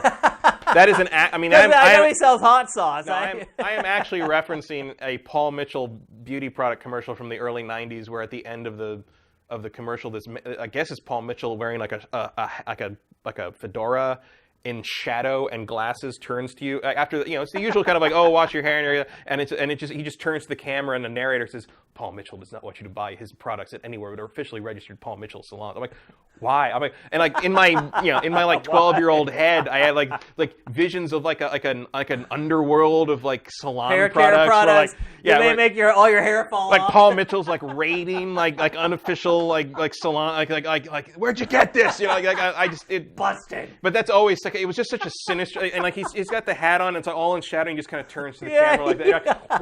What is going on in the world of hair care products? I didn't know who the hell Paul Mitchell is. Like, I wouldn't even know it was him. And Billy Mitchell with his flowing mane of hair has always reminded me of that for some reason. It's like Billy Mitchell, Paul Mitchell. It was just right. Okay. Well, we're talking about Billy Mitchell, who sells hot sauce, but does not sell hair care products, at least as far as I know. Not yet. We know of. He's waiting to expand his empire out into Although hair care. I might want to know what hair care products he uses. Because that is a gorgeous mullet. Well, over the last week, a lot of people have accused him of wearing a rug, so I... Oh, well, that would explain it. Or it could just be people lashing out, because as it turns out... that looks pretty legit to me. I don't know. Well, this was, what, now 10 years ago? That's 10 or so years ago, yeah. Yeah, so for those of you who don't know... Look, at some point, his hair looked like that, and that's a flowing mane that very few of us can aspire to. It is. For those of you who don't know, Billy Mitchell was the star? Would you call him a star? I'd call him the star/villain. He was the villain of a documentary called King of Kong, and it was all about how he had set crazy records playing Donkey Kong, and there was this guy, his name was Steve Wiebe, is that how you say it? Yep. Who was attempting to break his records. And that was the whole focus of the documentary. And as it turned out, at the end of the documentary, Steve Wiebe had beaten his records, and the official record-keeping company of record, Twin Galaxies, essentially screwed Steve Wiebe. Mm-hmm. They said that they wouldn't recognize his records, and then this guy, Billy Mitchell, comes in and just randomly sends in a tape of him beating Steve Wiebe's record.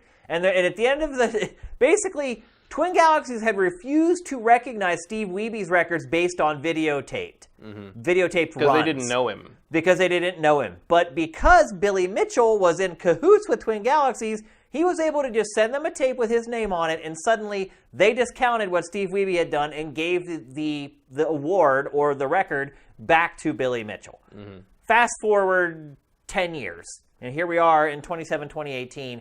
In the last month, not only has Billy Mitchell been completely discredited, but there's also a guy who has tons of records from the Atari 2600 days. What's his name? Todd Rogers? Todd Rogers. Who has the Dragster guy? Dragster. Yeah. No, he has had at least records. Dragster's the record that I had always heard was questionable. Like the idea that the guy who made the game was like, I don't know if that's possible. Yeah, that's usually a good sign that your record is a fraud. But here's the thing most people don't realize is that he has records in almost every Atari 2600 game. Like literally scores that are so high and so astronomical, there are people that have tried for years to even get half of his scores. And as it turns out, there was one huge fan of his who set out to beat the Dragster record. He could not beat it. And then there was a guy came in who actually went into the code and basically played the game perfectly according to the code and still couldn't beat his record. And so once that happened, people started getting skeptical of him and started going back and trying to beat all his other records. And so there he is right there, by the way. playing Dragster. And if you actually watch this, he's sitting here the whole time making for excuses for why he sucks at Dragster. Yeah, right there, you can see it. He's like, oh, well, there's people here, and there's noise, and this controller's a little weird, and blah, blah, blah. So essentially, this guy and Billy Mitchell have turned out to become complete frauds. Yeah, the Billy Mitchell thing was because I read the thread on the guy who basically he figured out that his stuff was done on an emulator. Yeah, and Billy Mitchell's Donkey Kong stuff was done on an emulator, and the way they figured it out, and I'm still not fully clear on this, so there might not be 100% accurate, but as I understood it, reading the post like 5 times, was basically the actual arcade board renders the graphics in a certain way, a certain direction sideways, and then the ROMs and the emulators do it top down in a different way. So you can tell, like, split frame by split frame how the board, like, appears on screen, like what pieces appear in what order, what it is. And Billy Mitchell's tape was a ROM because it was appearing vertically, and if it was a arcade board, it would. And also there was a whole thing where, like, he claimed to have like a arcade board direct feed, and no one has ever been able to figure out how to do that. And no one could recall ever seeing him actually play Donkey Kong in public to do it. I don't know if you remember. It got weirder and weirder. But was it him or Weeby that went on G4? Weeby. We did stuff with Weeby a lot, actually. Like, Weeby was a fun guy. I read a post from someone on Facebook the other day where he used to work at G4. I didn't even know that he worked there. And he said he had been called in to try to get direct feed capture off the arcade board for Donkey Kong.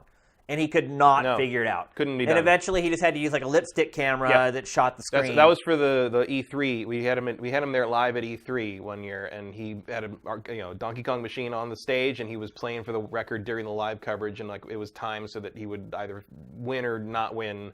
Right about the big finale of the show, and it was just a lipstick cam hung over the thing pointing out because we couldn't get direct feed out of the thing. So these guys are shady, but I think that what the big problem is that what's even shadier is Twin Galaxies, because Twin Galaxies has covered up for both of these guys for decades. There's a guy on YouTube. I wish I had his name handy, but I watched like a thing that he posted like last week where he talked about how this guy, Todd Rogers, used to be his hero. And he has worshipped him since he was a kid and thought he was a god. And he said once the Dragster thing happened, then he started looking into his other scores and has gone back and has actually beaten some of Todd Rogers' other scores. This guy's really good at games, by the way. And he's been playing Atari 2600 for like 25 years or whatever.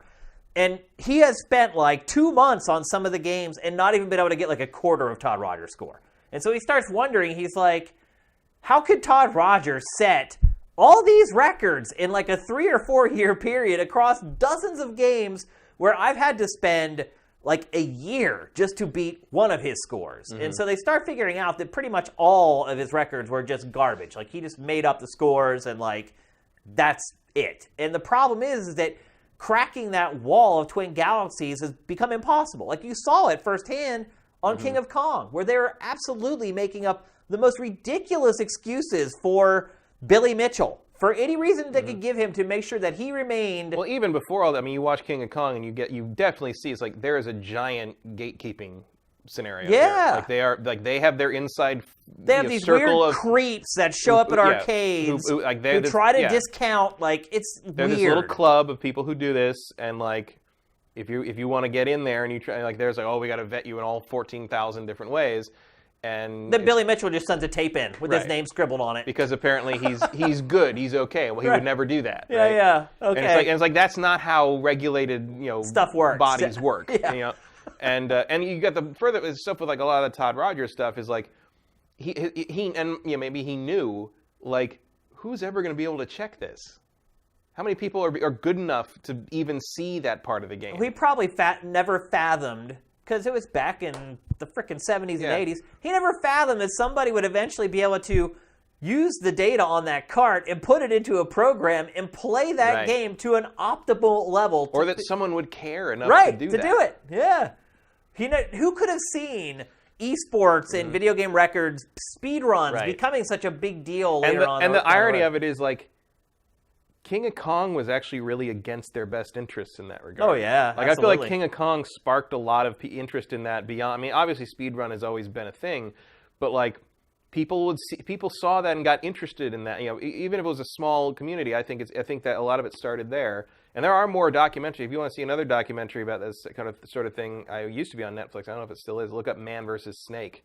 Yeah. With a guy who wants to get the highest score in Nibbler, which is a game I'd never heard. I mean, I was an arcade rat through my whole childhood. I've never heard of that game in my life. But this dude used to be the greatest at Nibbler and wasn't, and like he's in like his 30s or something now, and he decides like to kind of recapture the one thing he was like really great at in his life, and it's sort of the story of him sort of regaining his foothold there.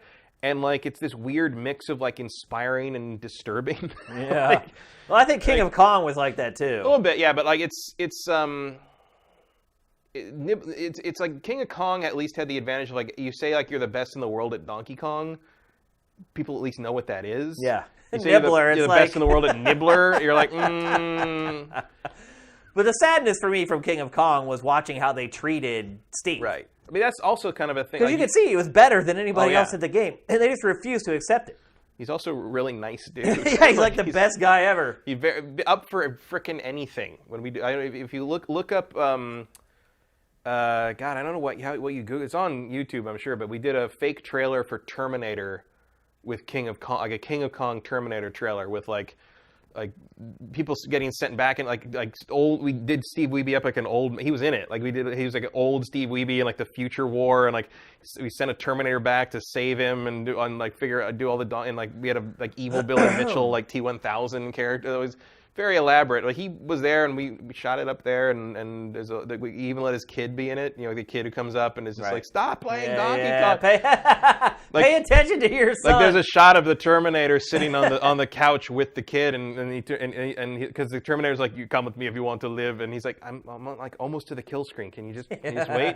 And so the last shot's like the Terminator on the couch with the kid, and the Terminator turns and goes, does he do this to you too? and the kid's like, That's good. But so I'm a little biased in favor of Steve Wiebe because I don't think you have to be biased to see that he was treated like crap. Right. I mean, just watch the movie. But the other thing I would say too is now that movie lost all its impact because you realize it was all fake. Mm. Like all of Billy's scores were all freaking fake, and all the tension that was built up over him beating the records. Isn't the Pac-Man? I think the Pac-Man one he did was that Miss Pac-Man, the first one to actually beat Miss Pac-Man. Right, he was like played the perfect Pac-Man game or something. Wasn't that like supervised? Like I think that was. There have been some things that he's done that have had. Yeah. Well, the problem is they were usually supervised by Twin Galaxies. True. I mean, how did Twin Galaxies, this little rinky-dink organization, end up becoming the de facto standard for video game records? Like, because they're the only ones who cared. Because they had a dude who would wear a freaking like Foot Locker employee outfit. I mean, it really was at the time. It was because they're the only ones who cared. Yeah.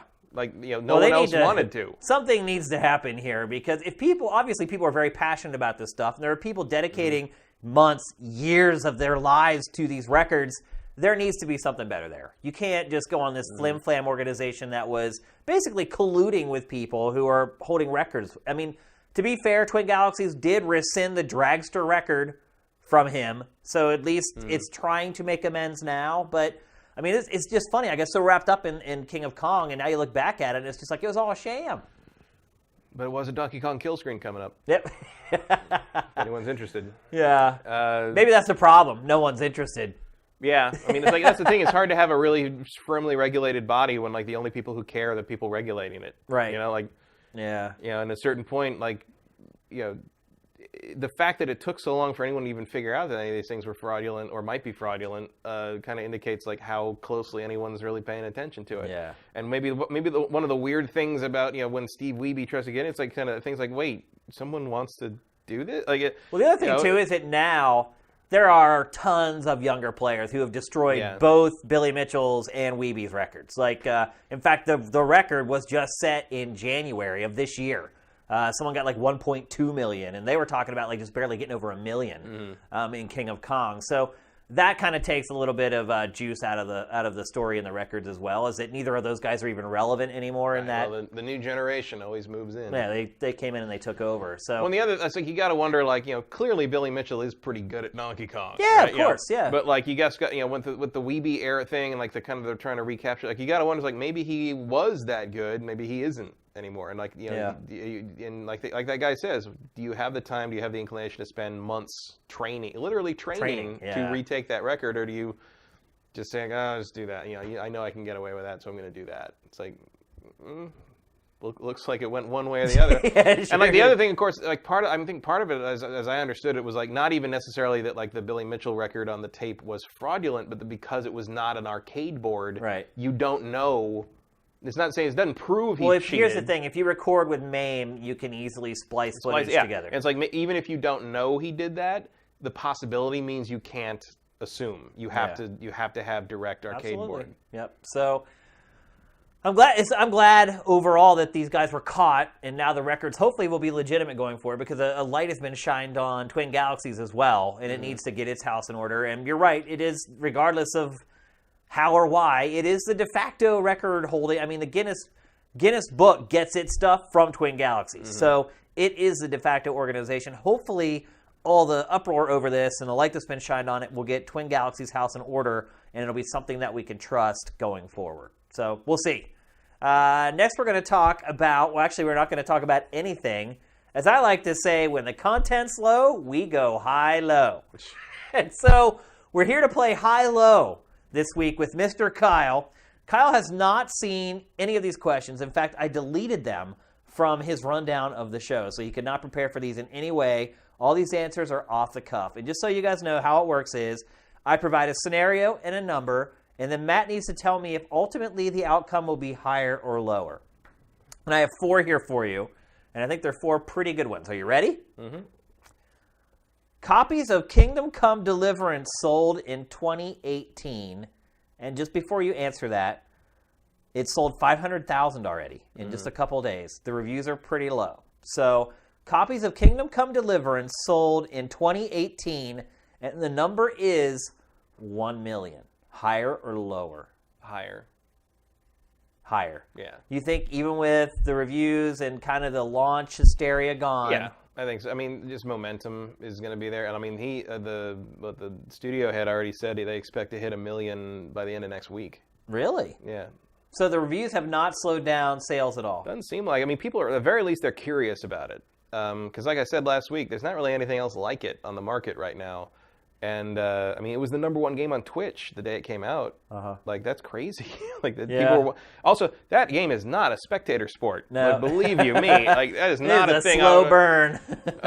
But people were watching it because I think people are curious about it. It's got like this, what it's trying to do is something kind of unique. Well, it looks like an Elder Scrolls game. Yeah, and I think that's enough for some people. They're like, it looks like Elder Scrolls. And we haven't got to do one of those in, 8 years. Sure doesn't taste like Elder Scrolls. I'm stuck on I have a bug in mind now that basically I've had to stop. And I've seen people post about the same bug, actually. But, like, I got a... so if a guard wants to search you, like, he'll call out to you, and, like, you have to, like, surrender to him, which is, like, the prompt comes up, and you hold LB and press A. And a guard wanted to search me, but then I walked too close to a cutscene trigger, but the surrender thing in the corner stayed there, and it never went away, and I couldn't get rid of it. Oh, geez. And I'm like, okay, well, but as I would walk up and interact with things, the prompt would still pop up. So I'm like, okay, I guess it's fine. I didn't have the saver system is so restrictive that I didn't have a save that wouldn't lose me like an hour or two. So I just kept going.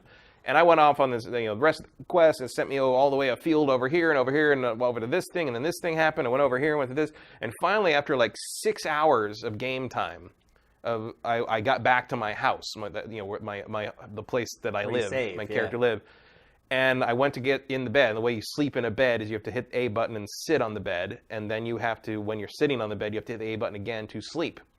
When you sit down on the bed, the surrender prompt does not change to sleep. So I can't sleep in the bed, which means I don't have any way to I have to go. I can sleep by finding mats in campsites and stuff that have sleep as the default interaction. But I can't sleep in a bed, which is a higher comfort level, which is it's a more reliable way to save the game. Look, it's a safe place to be. And I'm like, so okay, is the game impossible to play now? No, but it's real annoying to play now. I don't have a place to go to sleep in. Look, the word online is this game is pretty janky. It is. It gets more janky the further on you go. So I'm my save's 18 hours in now, and I was just hitting the point where my character had been built up to the point that I felt okay, I feel like I can handle things. It's not super easy, but I feel like I'm prepared for stuff. I can use the weapons I've been waiting to use. I'm good. Let's go. Let's hit I can't sleep. Okay, and so I guess I'll just wait and see if they patch it. But I feel like I'm kind of stuck now in that game. Like I said, I can't. Can you think of any other game that had an aggregate review score of a 6 that sold 1 million copies in a year? Probably. If you go back a generation. I can't think of any. I don't think review scores matter that much. Apparently they don't. And I would say the user score for this is higher than the critic and also score. Because the reviews are pretty divided. They're averaging out into the 6 range, but people are giving it a 3 out of 10. People are giving it a 9 out of 10. I would never give it a 9. Even if it worked perfectly, I wouldn't give it a 9 out of 10. But I think a lot of people, their scores are dependent on how many bugs they encounter. That and how on board with the idea they are. Yeah. Because it is pretty much doing what it says it's going to do. Because most of the bugs I've run into are not this system they bragged about doesn't work right. It's that the game's just buggy. It's just they didn't get QA tested enough. It's not the reputation system or the sword combat is not working right. It's I spawned into this battle and my sword just can't contact guys, can't hit people, so I have to restart the game. Or the prompts stay up, or there was a glitch, and when I dropped 1 piece of cheese, 1,000 pieces of cheese fell out of it. It's not it's Eurojank, right? And most of it's pretty innocuous. Most of it's not really ruining the game by any stretch of the imagination, but it's just I would wait a while and see if it even gets fixed. I don't know if it will. I don't know. I have a feeling that once a couple other games come out, this thing's going to get lost by the wayside. I think it's going to struggle to get to 1 million. I think it'll hit 1 million. It still doesn't really have a lot of competition until we get to next month. All right, next question. Copies of Nintendo Labo Variety Kit sold in 2018. Higher or lower? 5 million. Oh, that. I'm going to say lower. I don't think they're going to be able to produce enough of it. Oh, you think that'll be the problem? Yeah. You think demand is enough to sell 5 million? I think it might be. My answer to that hinges on production. If they can make enough. If they can make 5 million, I bet they'll sell 5 million. But it seems to me that Nintendo has not had a problem producing enough stuff. Yeah, you haven't been looking for amiibos. Yeah, I guess that's a good point. Yeah, I don't look for them ever. If I find them at the store and I see one I like, I just buy it. But I'm not out there on day one. I think it has the potential to sell 5 million if Nintendo can get 5 million of them out there. Okay. So wait, did you answer that as higher or lower? My guess is lower because of production problems. Okay. All right. I would hope they wouldn't have production problems with a cardboard, but I don't know. Okay. Here's another Nintendo one. Also, that's 50% of the user base, and that seems like a lot. Yep. So. The next one. Here's another Switch question. Nintendo Switch consoles sold worldwide in 2018. The number is 15 million. Higher or lower? Sold just in 2018? Just in 2018. I think that's lower. Lower than 15? Yeah. I think they're going to sell that. Falls in line with what you've been saying on the show for a while. I think they're going to sell 10 million-ish. Yeah? Yeah. I think they might get close to that 15. Maybe. Depends on what the latter... look, if the rumors about the Pokemon game are true, yeah, maybe they'll get to 15. But that would probably come at the end of the year, so that would only give them a boost for Q4. Yeah, but it's still... Don't underestimate Pokemon. Yep. But right now, looking at the field as we see it, I think they're going to be more... It's going to be pretty much a repeat of last year's sales, if not a little less. A little less, really. Because I feel like sales last year were just restricted by supply. Yeah, to some degree. But I think this year's sales are going to be restricted by nobody cares. Software quality. Yeah. There's a lot of people who are going to want to buy a system for Labo. Maybe. I think that'll move systems. That's a lot of money to play with cardboard. Yeah, I don't know. $20 more than a normal game. Yeah, but I mean, like, also paying, like, buying a $350 system on top of that. But you're going to buy a system. You're going to buy a game with your system. If you have kids, Nintendo Labo is probably a pretty good idea. Yeah, but if you haven't already bought it, like, did the cardboard push you into it? That's an odd move to me. Like, just buy a Tinker Crate, dude. Like, it's a lot cheaper. Feel free, by the way, in the chat to share whether you think it's higher or lower. After I finish with these, I'll go back and I'll look at the chat and see what you guys say. Everyone's saying lower on that. They agree with you. Here's the last one, and this one's a little tongue-in-cheek. Number of Star Wars games released before EA loses the license. Higher or lower? And the number is 4. I think that might be the number. But it's probably higher. You think? Yeah, I think they'll squeeze out 3 more. Well, they've got 2 out so far. There's Respawn. You know Respawn's going to finish its game. Respawn's going to finish their game. That's 3 for sure. Motive? Motive, probably. I think DICE will make another Battlefront. Okay. I think you're going to get probably 5 at the least. Okay. But 4 or 5 seems pretty reasonable as a guess. So I'm going to say higher just in the... And also, I don't know if you can count the mobile games. EA does publish those. No, those don't count. But you're talking about full-fledged console. But I don't think they're going to publish any new mobile games. They already have them out there that are just like cash cows. Yeah, but my friend back at home also plays those. Galaxy of Heroes and stuff, yeah. He loves it.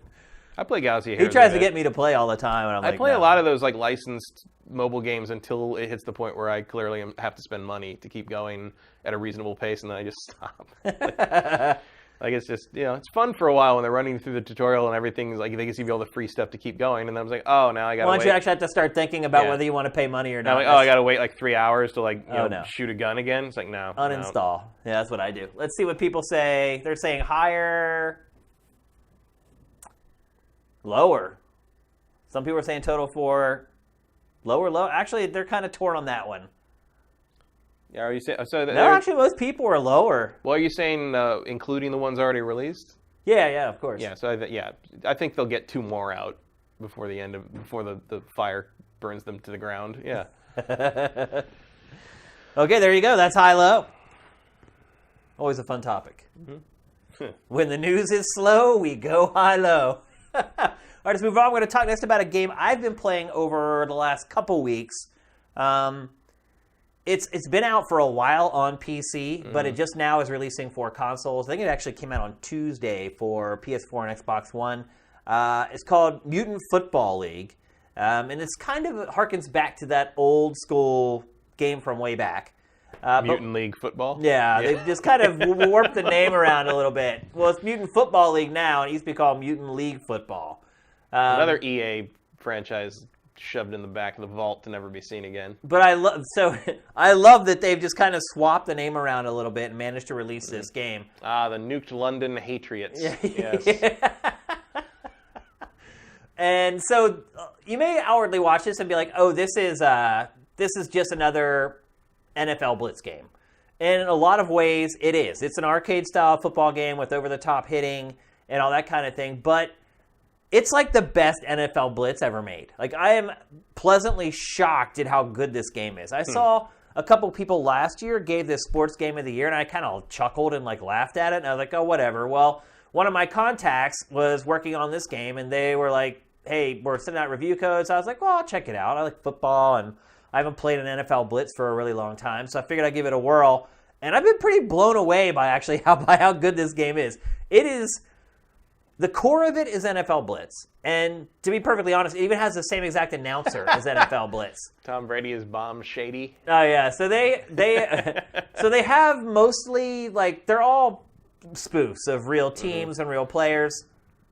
So if you say you're a Patriots fan like Sam, even as far as the linemen and the receivers, they all are plays on the real players that are on the teams. And the team names, obviously, are plays on it as well. And that's just the kind of tongue-in-cheek humor of the game. And there's Gronk there, Sam.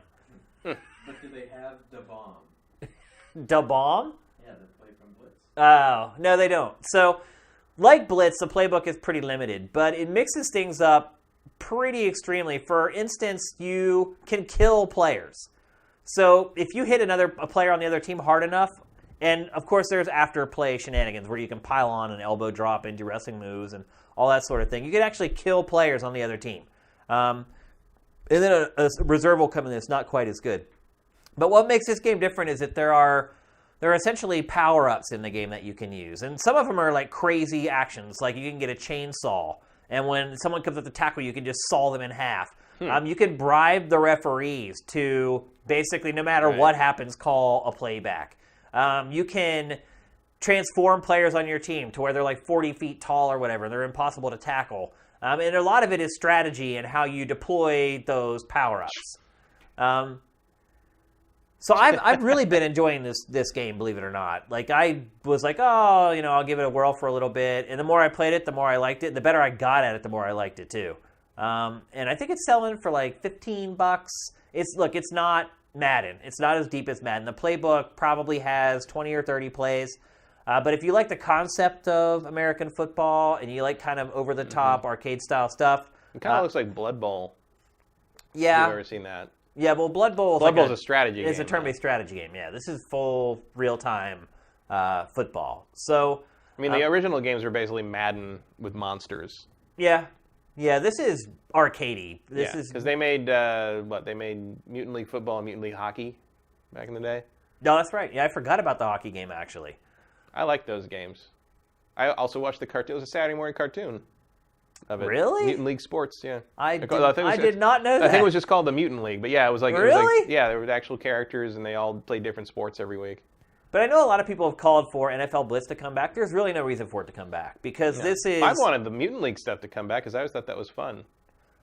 This game plays like Blitz. It's as good as the last NFL Blitz that was released, but it just has a lot more elements to it. I hate to say it, like it actually gives the game more depth. The over-the-top kind of power-ups that you can use and the abilities that you have.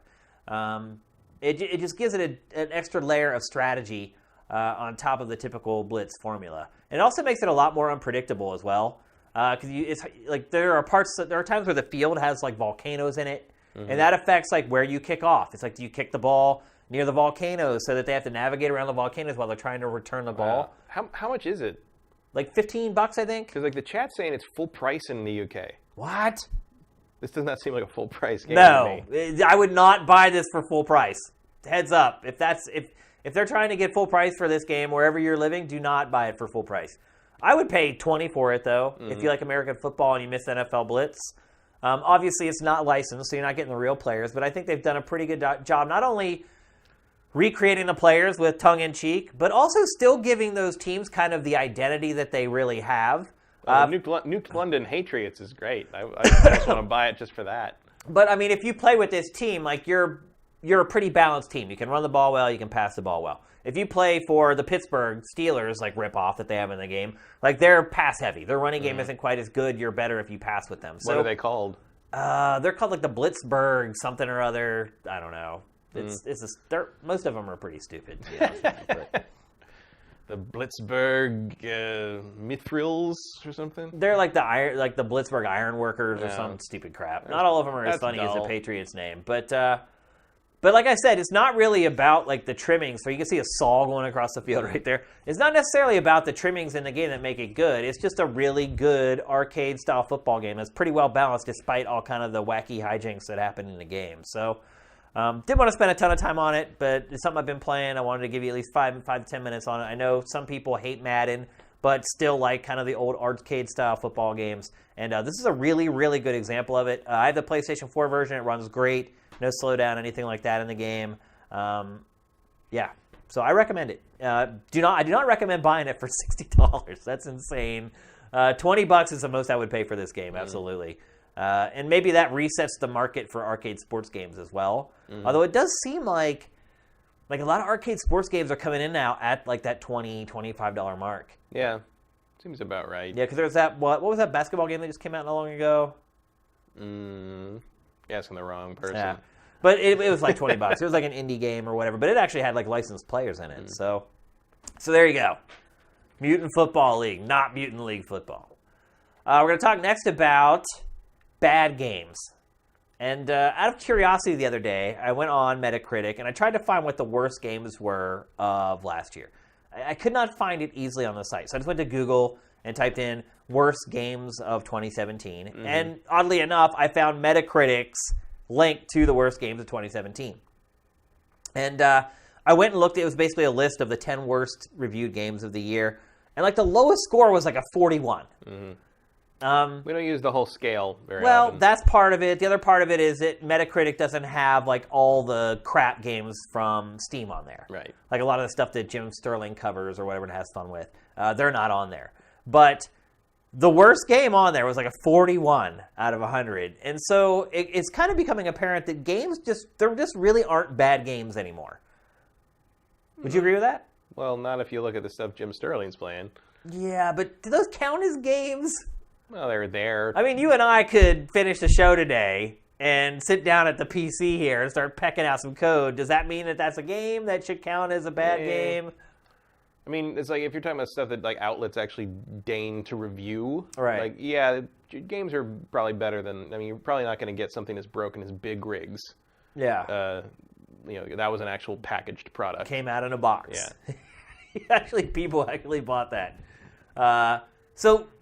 Games are not really bad anymore. I will say of the top 10 worst games of 2017, half of them were from Japan. Out of those, and the other 5 were from Europe. Surprise, surprise. What were some of them? There's B-roll. Sam, want to roll the B-roll? So this is that Switch game. It's called like Vroom something or other. I can pull it up really quickly on the site. It's not super unlike Big Rigs, really. Yeah, this was a Switch exclusive, Matt, from Japan. Oh, wow. Vroom in the Night Sky is the name of it. That game looks pretty bad. Yeah, put a witch on a motorcycle and fly her through some rings. It's basically Superman 64, right? That's a pretty good comparison. And then a lot of the other ones were like Japanese Vita games. There was another one that was a Japanese game for a Switch as well. There was 2 Switch games out of 10 that were on the list, and that's pretty typical for a system like Switch that's a hit.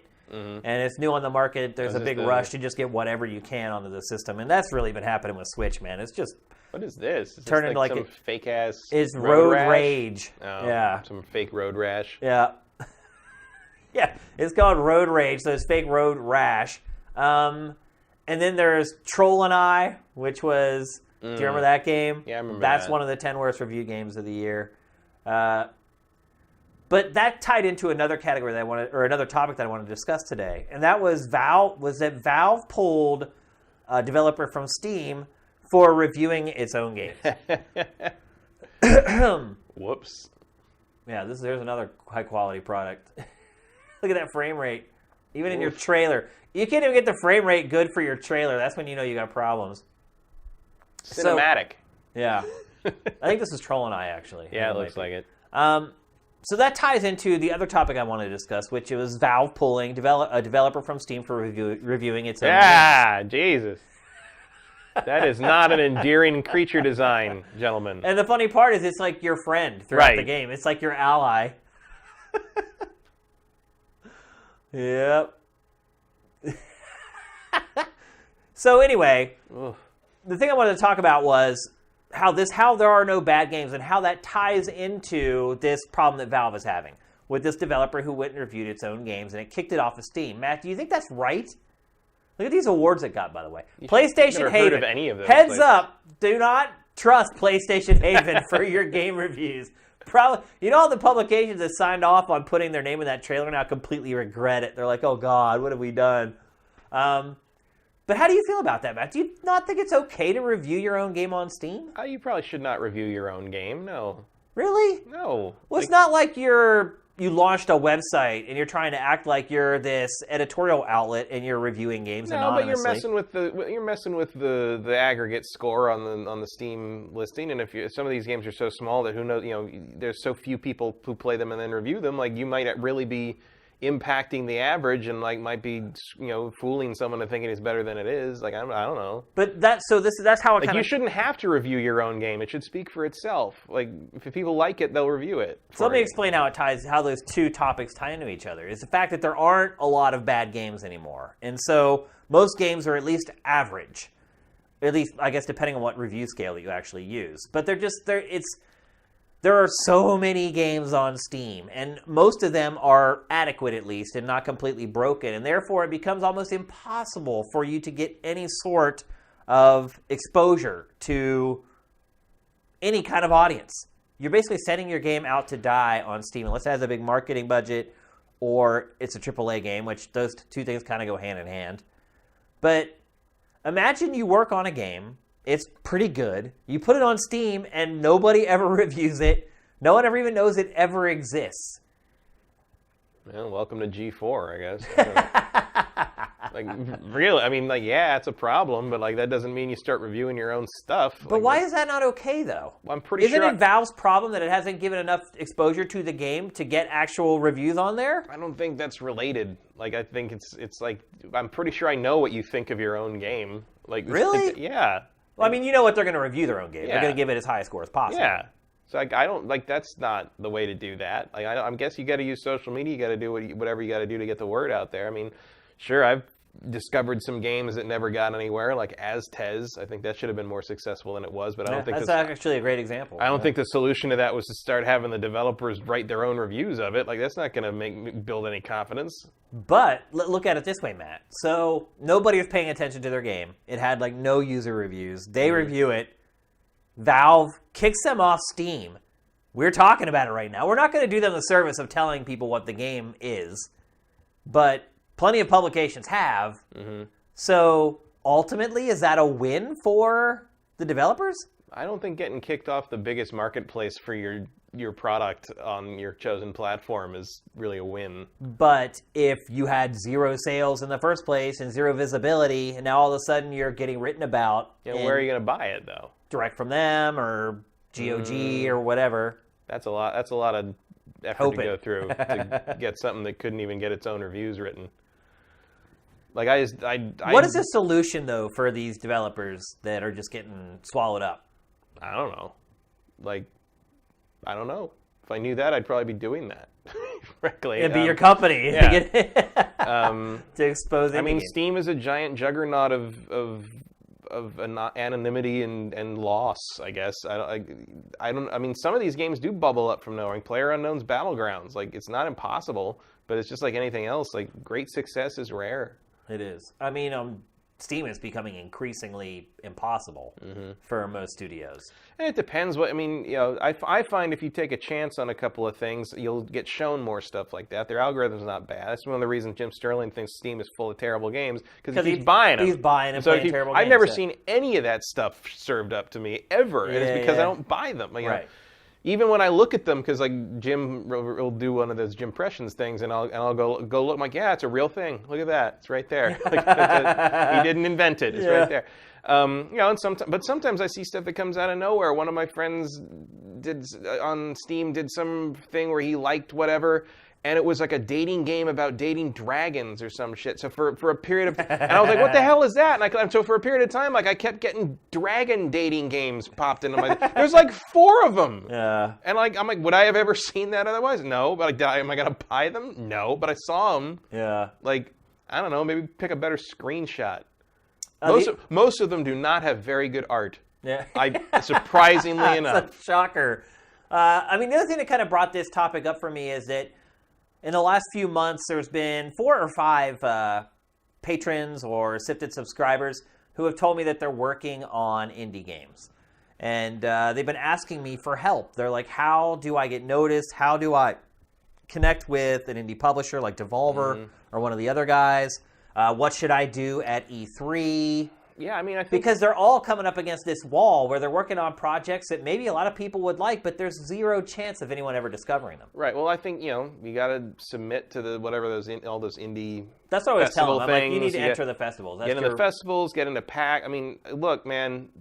I can tell you from experience, Devolver will look at almost anything. Yeah. Like even if they're not interested in publishing it, they will give you advice and they will help you where they can, because those guys for as edgy and crazy as their PR front is, those guys love games. They love independent games. They love independent games creators, and they want to see great creators, and they want to help you. Yeah. And I have hooked a couple people up with Devolver here and there, and it was always a very positive experience in their estimation after the fact. So I would say, if you got a good game, if you got a game that like, you can demo in front of somebody like easily on a tablet or on whatever. Like, bring a copy of it, go to PAX, walk up to the Devolver booth and say, I want to talk to somebody about my game. And you might get lucky. I mean, they might be able to. I mean, I know a couple people who did that and they got to talk to the president of the company. He's like, yeah, I'll sit down and talk to you. Let's do it. Like, it's, you just got to get out there and do that. And then, like, that's, I think, where the hype builds for these. I hear about those indie games because they show up at these indie festivals or at PAX, and buzz builds around them. And then someone will mention something about, like, oh, this is coming out. Remember this from that thing last year? And I'm like, oh yeah, I'll go look that up. I've gone and found. That's how I found Aztez.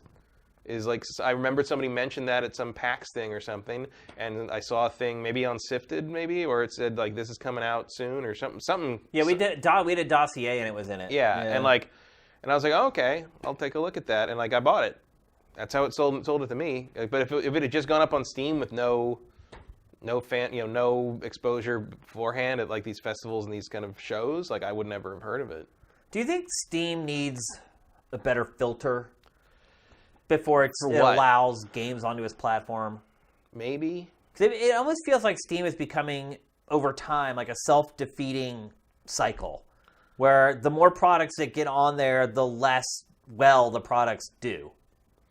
Maybe. I don't know the metrics on that, but like, or what that would take. Like, I mean, think about it. These guys got so desperate that they reviewed their own game. Right, but also, I mean, it seems obvious to me that things like the asset flip games that Jim plays all the time shouldn't be there. Right.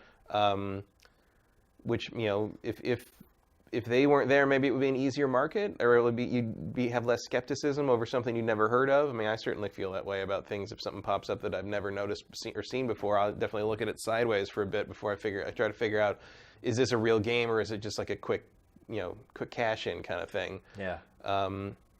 It's hard to tell, and you've got tons of like these RPG Maker made games on there, and like they're literally made by they made a game with a game, and now they're trying to sell it. Yeah, and like usually it's not like $2 or something, but it's still, it's like you're looking, it's like, do I you get a taste of it, get a sense of it? Is it written like above a 4th grade level? Like not always. Yeah, and so it's hard to sift through all that stuff, but at the same time, there is still an audience for it somewhat. Some people like that stuff because we even have that problem with Sifted, because it's like, where do we draw the line of curation? It's like, how do you decide whether a debut trailer for a game gets added to Sifted into the machine or not? In fact, one of our curators just asked me that question this week. He's like, what's the hard and fast rule for whether we should add games into the database or not? And there really is no hard or fast rule. It's like, you watch and you do a little research and you learn about the game, and then you try to decide whether it's worthy or not, because you have to draw the line somewhere, because there are so many games that are announced every day or every week or whatever. You can't add them all. And I feel like Steam does add them all. Like, it's just like, whatever, like, you just send us your stuff, we'll put them in the database. You got a trailer, you got some screenshots, up it goes. And I don't feel like I mean, we won't do that on Sifted, because it's not going to do our users any good to load up the site with shovelware that's going to corrupt their feeds and junk up the algorithm for their feeds. And obviously, Valve and Steam is run on algorithms, and I feel like it's doing the same thing over there, but they have failed to institute that break point. And I don't think there is a clear delineation of what should or shouldn't be added. It's having someone with experience and knowledge looking at each one of those products and deciding whether it should be added. And that's what we do essentially on Sifted. We don't always get it right. I'm sure there are games on Sifted that have never got a single view that we've curated a trailer. No one ever watched even that trailer even once or whatever. I'm sure we don't get it always right, but it seems to me that Valve has just gone. And I feel like Valve's heart is in the right place. It wants to support indie developers. Like they're very busy. Devolver. They're very busy making Half-Life 3. Yeah, exactly. But I feel like its heart is in the right place. It's just misplaced. It's trying to help indie developers, but I think in its quest to help indie developers, it's actually hurting indie developers, because Flappy Bird maybe is a good example. Like, you don't want to completely close everything off because you never know. This game that you see that seems really stupid or ridiculous could catch fire. Flappy Bird seems like a really dumb game to me, but it became a phenomenon. So you don't want to... Until the developer shut it down and ran away. Right, exactly. So you don't want to just... You can't have that at first blush judgment where you look at something for 5 seconds and say, oh, that looks cheap, done. But like that's retail. You know, that's how people shop. Like, yeah.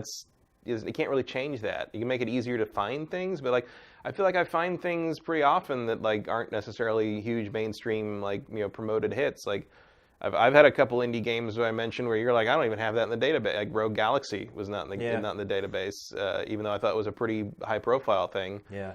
And or even Aztez, I thought I was kind of being like a little like, oh, this is going to be the new hype thing, and I'm going to play it anyway, and I'm going to talk about it. But it turned out like we were the only ones that talked about it. Like no one ever talked. Yeah, that was just us. Yeah. So yeah, I feel like I find stuff pretty often. I'm sure I miss things. I'm sure there's I don't see everything that's worth something, but like it seems okay to me for the most part, and like. I don't know. I think excessive gatekeeping has its own problems in that regard. We had the chat also mentioned like that one game that GOG refused to Opus Magnum, I think it was. They refused to put it on the thing, even though it was like a full-fledged real game, and like there was a whole outcry about them not doing that. So like you kind of hit this fuzzy area where you're like, where do you draw the line? And I can kind of see why Valve just wouldn't want to, deal with that sort of constant backlash. And instead, it's just like, yeah, there's some bad stuff on there, and it's hard to find some of the good stuff. But like, it's better than, oh, everybody loved this game, but we said no, and now we're the bad guys about it. And like I can see why you'd want to avoid that constant PR disaster. But it's a hard line to walk. And I know they keep saying, like, having meetings with people, Sterling and all these other people about improving it, but are they improving? I don't know. Like, that's the other thing. Well, Valve uses the word curation a lot. Right. And to me, Steam is anything but curated. Anything but. Well, they talk about, like, community curation. They talk about the cream rising to the top because we review them or comment on them or buy the good stuff and don't buy the bad stuff. And, like, and some, I pretty often I get stuff in the, like the discovery queue or whatever that is. Like it seems pretty varied, and like a lot of times I get stuff. I'm like, why are you showing me this? It's like, this is in your queue because we just thought we'd see if you're interested. I'm like, well, I'm not. Like, yeah. I mean, because look, maybe I wouldn't mind seeing some more like mid-tier indie games instead of like all 5,000 free-to-play Korean MMO games that keep popping up. Because you played Black Desert Online. That happened when I started to play the Secret World for a little while when they did an update, and all of a sudden, Steam just threw every free-to-play MMO you could imagine at me. I mean, and I'm like, there's a lot of those. It's not just Steam that's doing that. That's happening all over the internet. Mm-hmm. It's like you search for something and you're going to be bombarded by ads for that for the next like 6 weeks. And YouTube's like that too. It's like, yes, I know I watched one episode of this thing. I watched one video about like, I don't know, electromagnets. That doesn't mean I suddenly want to learn about superconductors every time I go to YouTube. Yeah. It's but I get why they do it that way. It's just that's how the algorithm works. But do I have a solution for that? Again, no. I don't. I don't even know what game you're talking about. Obviously we don't want to advertise it because they were doing something shady. But everyone else has mentioned the name of the game. But I just don't think it's right. Why is it Gone Daddy? Is that reference the game? The Gone Daddy Gone? No, it's not. It's actually not. No. I was because if they remove Dream Daddy, we're going to have some words. Well, the Gone Daddy Gone is in reference to the fact that bad games are a thing of the past. Truly bad games. I thought maybe it's like, did they remove Dream Daddy? Oh, no. Which I'm like, no, that can't happen. We got to keep Dream Daddy. So you're not okay with reviewing your own product on a site that allows user reviews? No, because you're not a user. You're the maker. Like on Sifted, like I give GameFace a one up when we put up the episode. Do you not? I do. Isn't that kind of the same thing? Not really. Like, it's not, well, are the reviews, like, clearly by the developer? Yeah, well, I mean, no, they didn't, like, full disclosure, I made exactly. this game. Like, that's, come on. Like, that's not cool. I don't know. I'm kind of torn on it, because I'm like, is it their fault that there weren't enough people exposed to the game to offset their 2 reviews that they reviewed it with? No, but it's their fault that they're reviewing their own I mean, I don't care. I don't need your opinion on your own product. Like... Here's the thing, though, Matt. Developers all of them are reviewing their own games. All of them. Like, if you don't think the guys who worked on Assassin's Creed Origins aren't going to Metacritic and saying, this is the best game I've ever played, I played it for 3 months and I'm still playing it. You don't think developers of all those games are doing that? They're all doing it. The only reason that these guys are getting called out is because there's no discovery in place for other people to discover the game so that there aren't just 5 reviews for the game there. I don't know. I mean, yeah, I guess it sucks that they got caught if that's really what happened. But I also, I know the internet well enough to think that, I guess all the people reviewing things from Ubisoft or whatever must be using false names, because I guarantee some dude out there is cross-referencing all the Metacritic user review names with the credits to find out who's doing, because that is a thing someone's doing. Yeah, but I don't use Shane Satterfield anywhere online. Like, I have my Dinfire alias or whatever. Like, everyone. I mean, I don't like that either. But if you could call those people out, I would too. But I just don't. I think everyone's jumping on these guys for doing this, and I think they're getting routed for something that pretty much all developers do. That doesn't make it right. I don't know. It's at least dishonest. Yeah. I mean, you even called it shady 5 minutes ago. Yeah, I mean, it is dishonest, without a doubt. I mean, if you're not going to disclose in your review that, hey, I worked on this game, it is. But it's also happening everywhere. All these developers are reviewing their own games on aggregate sites. I guarantee it. All right. Well, I don't like that either. But I don't. Yeah, I don't know But when there's 8,000 reviews on Metacritic for Assassin's Creed Origins, you're just a drop in the bucket, and it doesn't really matter. Mm-hmm. But when you comprise 50% of the user reviews on Steam, well, then you got to be smart enough to know when to do the dishonest shit. Yeah, you got to make sure you're at someone else's house when you write the review. Yeah, or something. I don't know how they got caught. To be honest with you, I don't know how. I don't know. I guess IP? Or Valve's, they used their own name? Yeah, Valve. Or maybe they did use their own name. They used Gabe and Magic. It's possible. All right, let's move on. We're going to jump to another really fun topic, which is called Would You Rather? Again, when the topics are low, we do fun stuff like this. This is basically where, you guys know what Would You Rather is. Everyone's played this. I would think so. Not in the context of video games, maybe, but I'm sure out in the real world they have. And I got 4 questions for you, Matt. And again, Matt has not seen these questions at all. So he's getting these clean and right off the cuff right here. So here's your first one, Matt. Would you rather own a PS4 Pro or an Xbox One X? And I specifically wrote this for you because you have both the PS4 Pro and the Xbox One X. Mm-hmm. And you've owned the One X now for a good bit of time. And I think your judgment on this probably matters a good bit. I would say a PS4 Pro. Still, just because the exclusive stuff for that is stuff I'd rather play in a higher quality. I mean, if I get rid of the Xbox One X, I lose my 4K movies. That's why I wrote the question that way, because you get other benefits from the One X aside from games. But I'm going to be playing the Pro games more, and if I really can't have an Xbox One X, I can get a 4K player. Okay, separate. Fair enough. But I cannot get anything else that plays Horizon Zero Dawn in HDR. It's true. So basically what you're saying is PS4 Pro is close enough to Xbox One X that the added functionality of 4K Blu-ray isn't enough to put the X over the top. I would say that Sony's first-party lineup is strong enough that it doesn't, that the added features of the Xbox One X do not counteract it. Gotcha. Maybe if Xbox had a stronger exclusive lineup, but it doesn't. Okay. Next one. Although I will admit, I am kind of leaning on board to the whole buy the multi-platform stuff on Xbox again, because I think they're. But on again, Xbox One X. Xbox One X, right?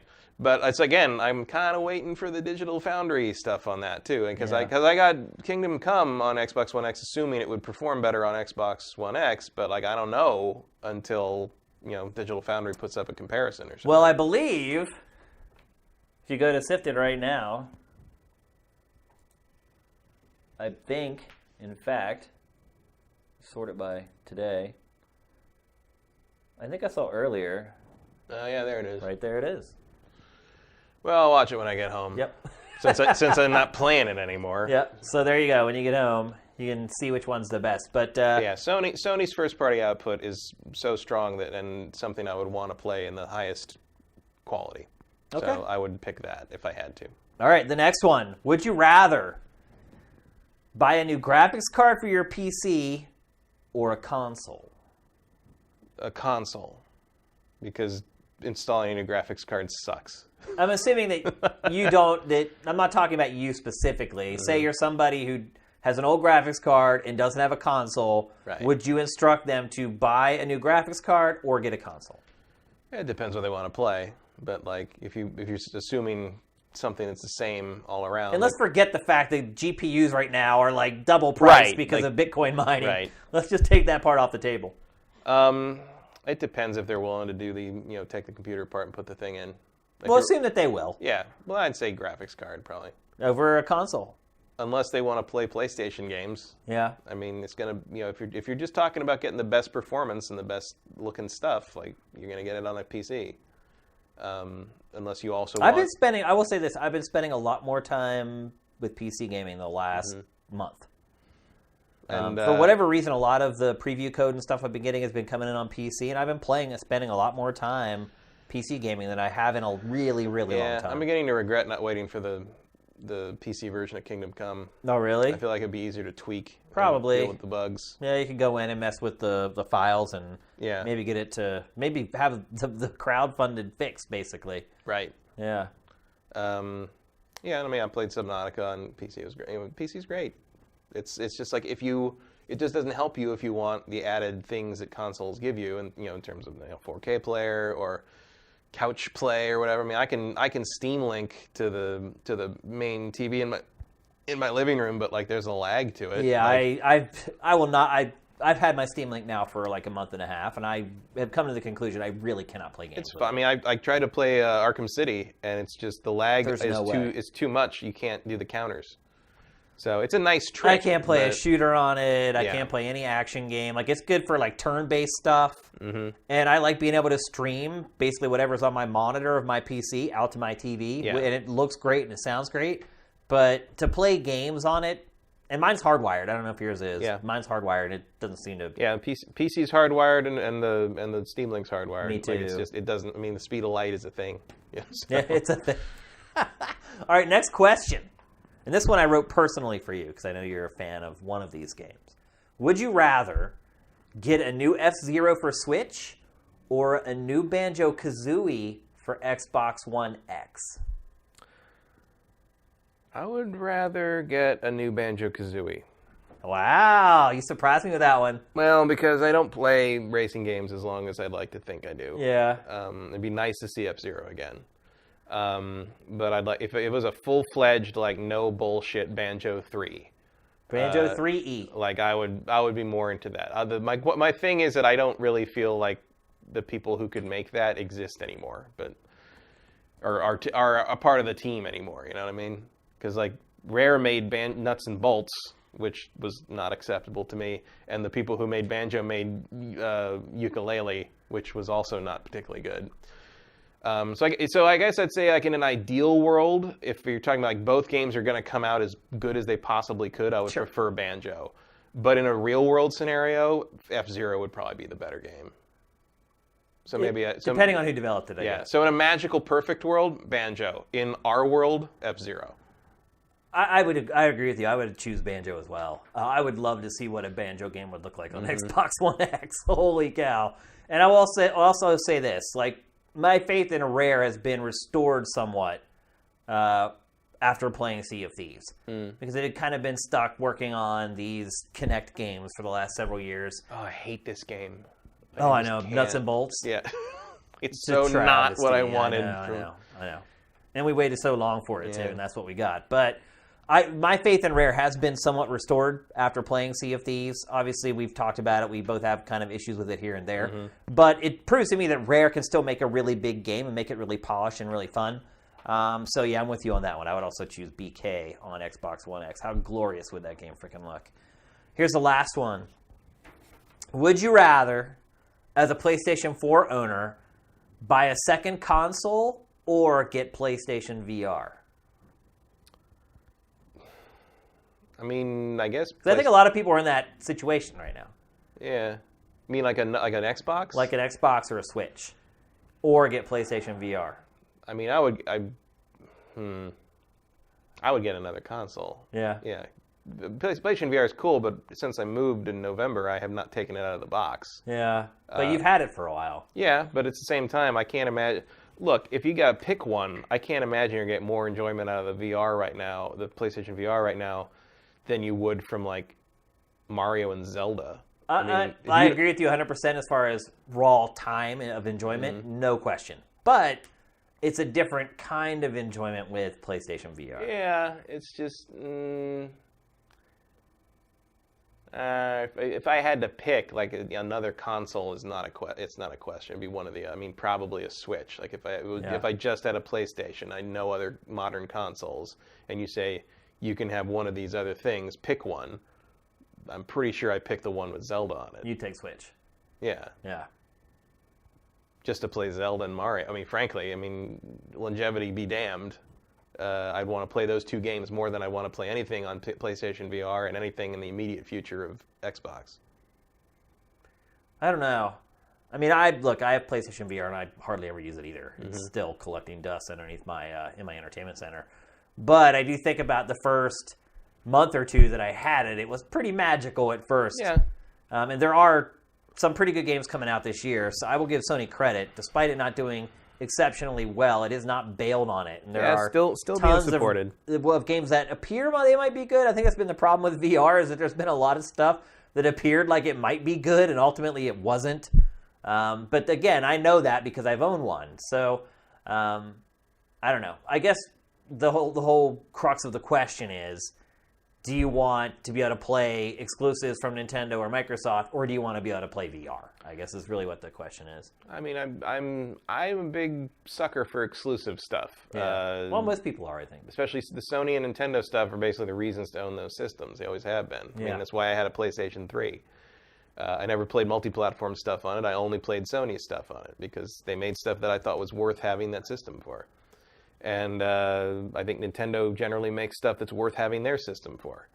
PlayStation VR may be that eventually, but I don't think it's there yet. And in the meantime, I'll take the Switch right now, and I'll deal with the PlayStation VR when something comes out that I desperately have to play. The other thing with Switch, too, is that you're getting the console/handheld in one system, so you're also getting yourself a portable gaming system along with it. Well, I don't care about that. Which will obviously never happen with PlayStation VR. Right. Well, at least, I wouldn't say never, but... Not tremendously portable, really. No. Especially because it has that cable that is tethered to the actual HMD. Like you want to say a magical PlayStation VR headset that has no cords on it, then we're talking. But I think if you're talking about current lineup and having access to that, and I think the Switch wins for me, and just as a Zelda fan. So you're also kind of picking Switch over Xbox One X right now. Yeah, I mean, I think I got the Xbox One X for 4K playback on movies, like not because I wanted to play Gears of War 4 again. You know, like maybe eventually I'm sure there'll be stuff on there that's amazing and it's great and I can't wait. But right now I'm just like, I need a 4K player. The other 4K players are, as much as the Xbox One X. Or you get an Xbox One. You might as well get the console with it. Right. I get the one that's more future-proofed. That's just what I did. All right. Maybe it was a dumb move, but like maybe an Xbox One S would have been a smarter move. Well, it's not going to go away. No. So it would never be a dumb move. Eventually, you're going to be able to play the exclusives on there, and you're going to be able to play them for $10 a month as well. So. Right. All right. So that's it for Would You Rather. Hopefully, we don't have to pull these topics out again for a few months. I didn't think we have to do it again so soon, but that's just kind of the way February's rolling right now. It's time for our trailer of the week. This is an easy week to pick the trailer of the week because there was nothing else except for one awesome trailer.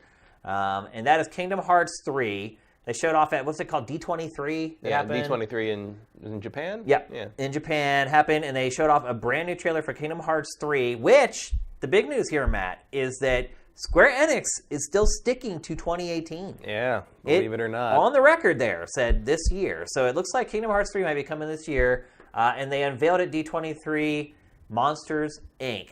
Let it roll. いるんだろ元13機関元随分な言われようだなだってノーバディを引き連れてるのは元13機関だろああ新13機関ってのにも入ってるのか私は新13機関のマールーシャあえて久しぶりと言わせてもらおう空。久しぶり？知ってる？お前の記憶になくても私はお前のことをよく覚えている。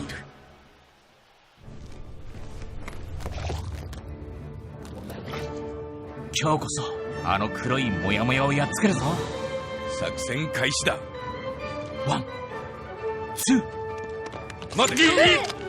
真心込めて脅かします。危ない。あいつらは一体誰だ？わあ、まずいよサーリー、こんなとこ見られたら。こんにちは、俺は空だよ。君は人間を見ても平気なんだね。マイクは大好き。違うよブー、俺がマイクだよ。マイクは大好俺はサリーで、こいつは知ってるって。マイク・ワゾースキーだろ。はっ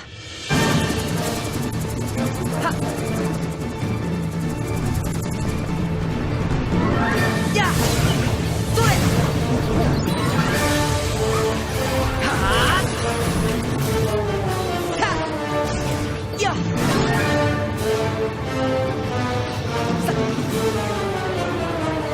はっほっよっへっそりゃはっやっ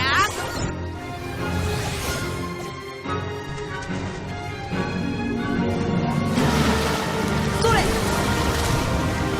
はったやっ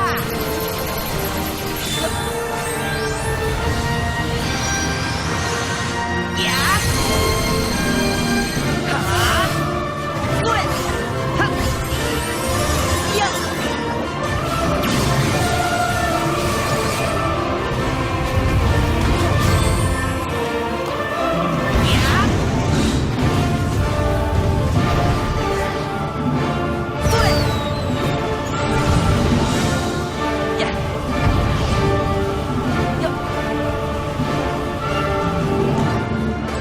それはっ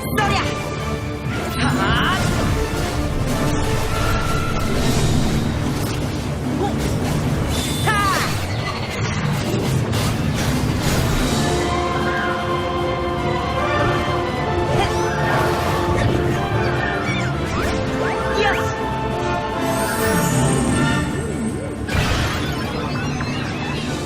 お前の心に眠る俺の半分が必要だ。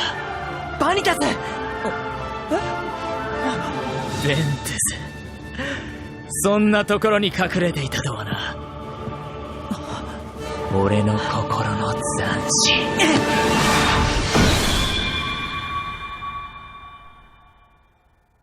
There you go. Kingdom Hearts 3 looking pretty good. Yeah, looks a little too good for Kingdom Hearts. Like, feels like Kingdom Hearts shouldn't look that good. We were talking while we were watching the trailer, and I asked Matt, is he going to buy this on PlayStation 4 or is he going to buy it for Xbox One X? Because he said in the past that this is one of those franchises that you expect to play on PlayStation. And you said... I guess I'll wait and see if there's any notable difference. Because like it's like if I was like just playing stuff to play it myself, like a normal consumer or whatever, I'd probably be waiting until after release dates for things because I'd want to see like the Digital Foundry comparison between, because it's not like the 360 PS3 era where like you pretty much knew you knew the 360 version was going to run better. I think like there was maybe 2 games that I think like Burnout Paradise and like one other game I think ran better on the PlayStation 3 with better bells and whistles. But like sometimes like the Xbox One X doesn't run better. It's like that. It was the problem with Redout, where like it's it runs smoother on PlayStation because the Xbox One X version is trying to do enough that it's tanking the frame rate a little bit in places. Right. So it's like, and I'd rather have smooth performance than extra visual stuff. Like I don't mind 60 or 30. Either frame rate is fine, but it should be steady. Like fluctuating frame rates are the worst, dude. That's when you get sick. That's what makes me sick. So I don't know. I'll wait around. I mean, to me, Kingdom Hearts is a PlayStation franchise for the most part, even though it's been on DS and stuff. But like, I don't know. Like, I mean, probably I'll stick to PlayStation, just to have them all next to each other on the shelf. Well, hopefully this year we'll be able to find out. Yeah. It's looking like it's going to make it this year. They keep I don't want to saying jinx it. They keep saying that. That's on my team, right? Is it? I think it's your. Is it your? It's like my 9th alternate pick. Or is that was my 9th and 10th pick. I think were Kingdom Hearts 3 and Elder Scrolls 6. No. I went crazy. Oh, with yeah, knowing that you had the substitutes. Knowing I had the substitutes Right, if they fall out or don't exist in the case. So of now I hope it spells. doesn't come out. No, I don't. I want everyone to be able to play it. Before we move on to questions, and I can see there's a bunch in here already. If you want to ask us something, at Sifted Games, so we can pick it out of the chat. Just a friendly reminder that if you are an Amazon Prime subscriber, you can give us $2 for free this month just by clicking the link just above to the top right of the player. You got to link your accounts between Twitch and Amazon, and then you just subscribe to us, and you essentially give us $2. And it's turned out to be a great revenue stream for us, so if you would do that, we'd appreciate it very much. Let's get to the questions. The Legacy, have you played Celeste? I still have not played it. Have you? Nope. Okay, me either. W. Matthew, who's always asked great questions. Given Capcom messed up Marvel so badly, do you think Marvel should go to Arc System Works to make a Marvel fighting game? Would Marvel accept the fighting game and anime art style like Arc does? I think we actually talked about this last week, although some of you may not know because the show is only audio. We mentioned this, that Arc System Works made Dragon Ball FighterZ, and that they're probably a good target for this. But I think the relationship's there with Capcom, and we know Capcom can make a good game out of it. They just have to make a good game. Like whatever happened with Infinite, just don't do that again. Like give them the resources, give them the bandwidth. Maybe wait until the Fox purchase is final, so that Marvel's okay promoting the X-Men and the Fantastic Four again. Because I think losing characters like Wolverine, Storm, Magneto, Doctor Doom really put a damper on things. I think you're fine just going back, sticking with Capcom and doing it right this time. Also, I should mention the next Arc System Works fighter is BlazBlue Cross Tag Battle, and that's coming out pretty soon. So if you're kind of looking for that next fix from Arc System Works, keep an eye on that. And it's in Evo, for God's sake. It is, yeah. Weird. You may want to follow that on Sifted. As a reminder to follow a game on Sifted to make sure you get everything in your Sift. Just go to its game page and then click the little gear next to its title and just select from the drop down there. And then every time we curate something from that game, it will be sure to show up in your Sift. Justin Horman, with the Super NT being released recently, what is your dream console to get an FPGA facsimile? FPGA facsimile? I don't know what that means. What is that acronym? I don't know. Effing. It's like some kind of PG. I don't even know. Some kind of emulator thing. Maybe he can clarify, and then we'll answer it. Derek D111. DK had me wondering, do you know what happened to Daniel Kaiser? I absolutely do know what happened to Daniel. Daniel is working at Epic, along with a lot of former people from GT. So Jeremy Hoffman, who is a producer of Game Trailers TV on Spike, is at Epic. Megan Rue, who was our coordinating producer at GT, she made sure we always had camera crews when we needed them, made sure we had rooms when we needed them to record and stuff like that. You guys probably know Megan. She ended up going on Invisible Walls after I had left a couple times. She was on there. Also worked with Matt and I at G4. She's there now, and DK is there as well. DK is he's kind of like a PR guy now at Epic. He seems to be liking his job. I talked to him at E3, and he and I text about hockey here and there. But he seems to be liking the job there. I know Jeremy loves his job there. I've not talked to Megan since she left LA to go out to North Carolina, so I don't know how she's doing. But Megan was on our one Patreon dry stream, begging people to contribute to our Patreon. So, a whole little segment of people from GT are now working at Epic Games, and DK is one of them. So I guess it's hardware emulation they're talking about. They're talking about like the NT, like the Super NT, like hardware, actual not software. But I want to know, what does FPGA mean? I don't know. Tell us. Fully playable. I hate not knowing something. But my answer to that would be the Saturn.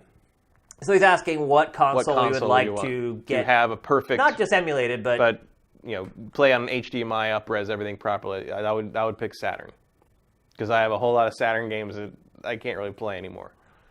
That's a good pick. That's a tough one. It would be either Saturn or Dreamcast for me. I mean, I'm the Sega fan.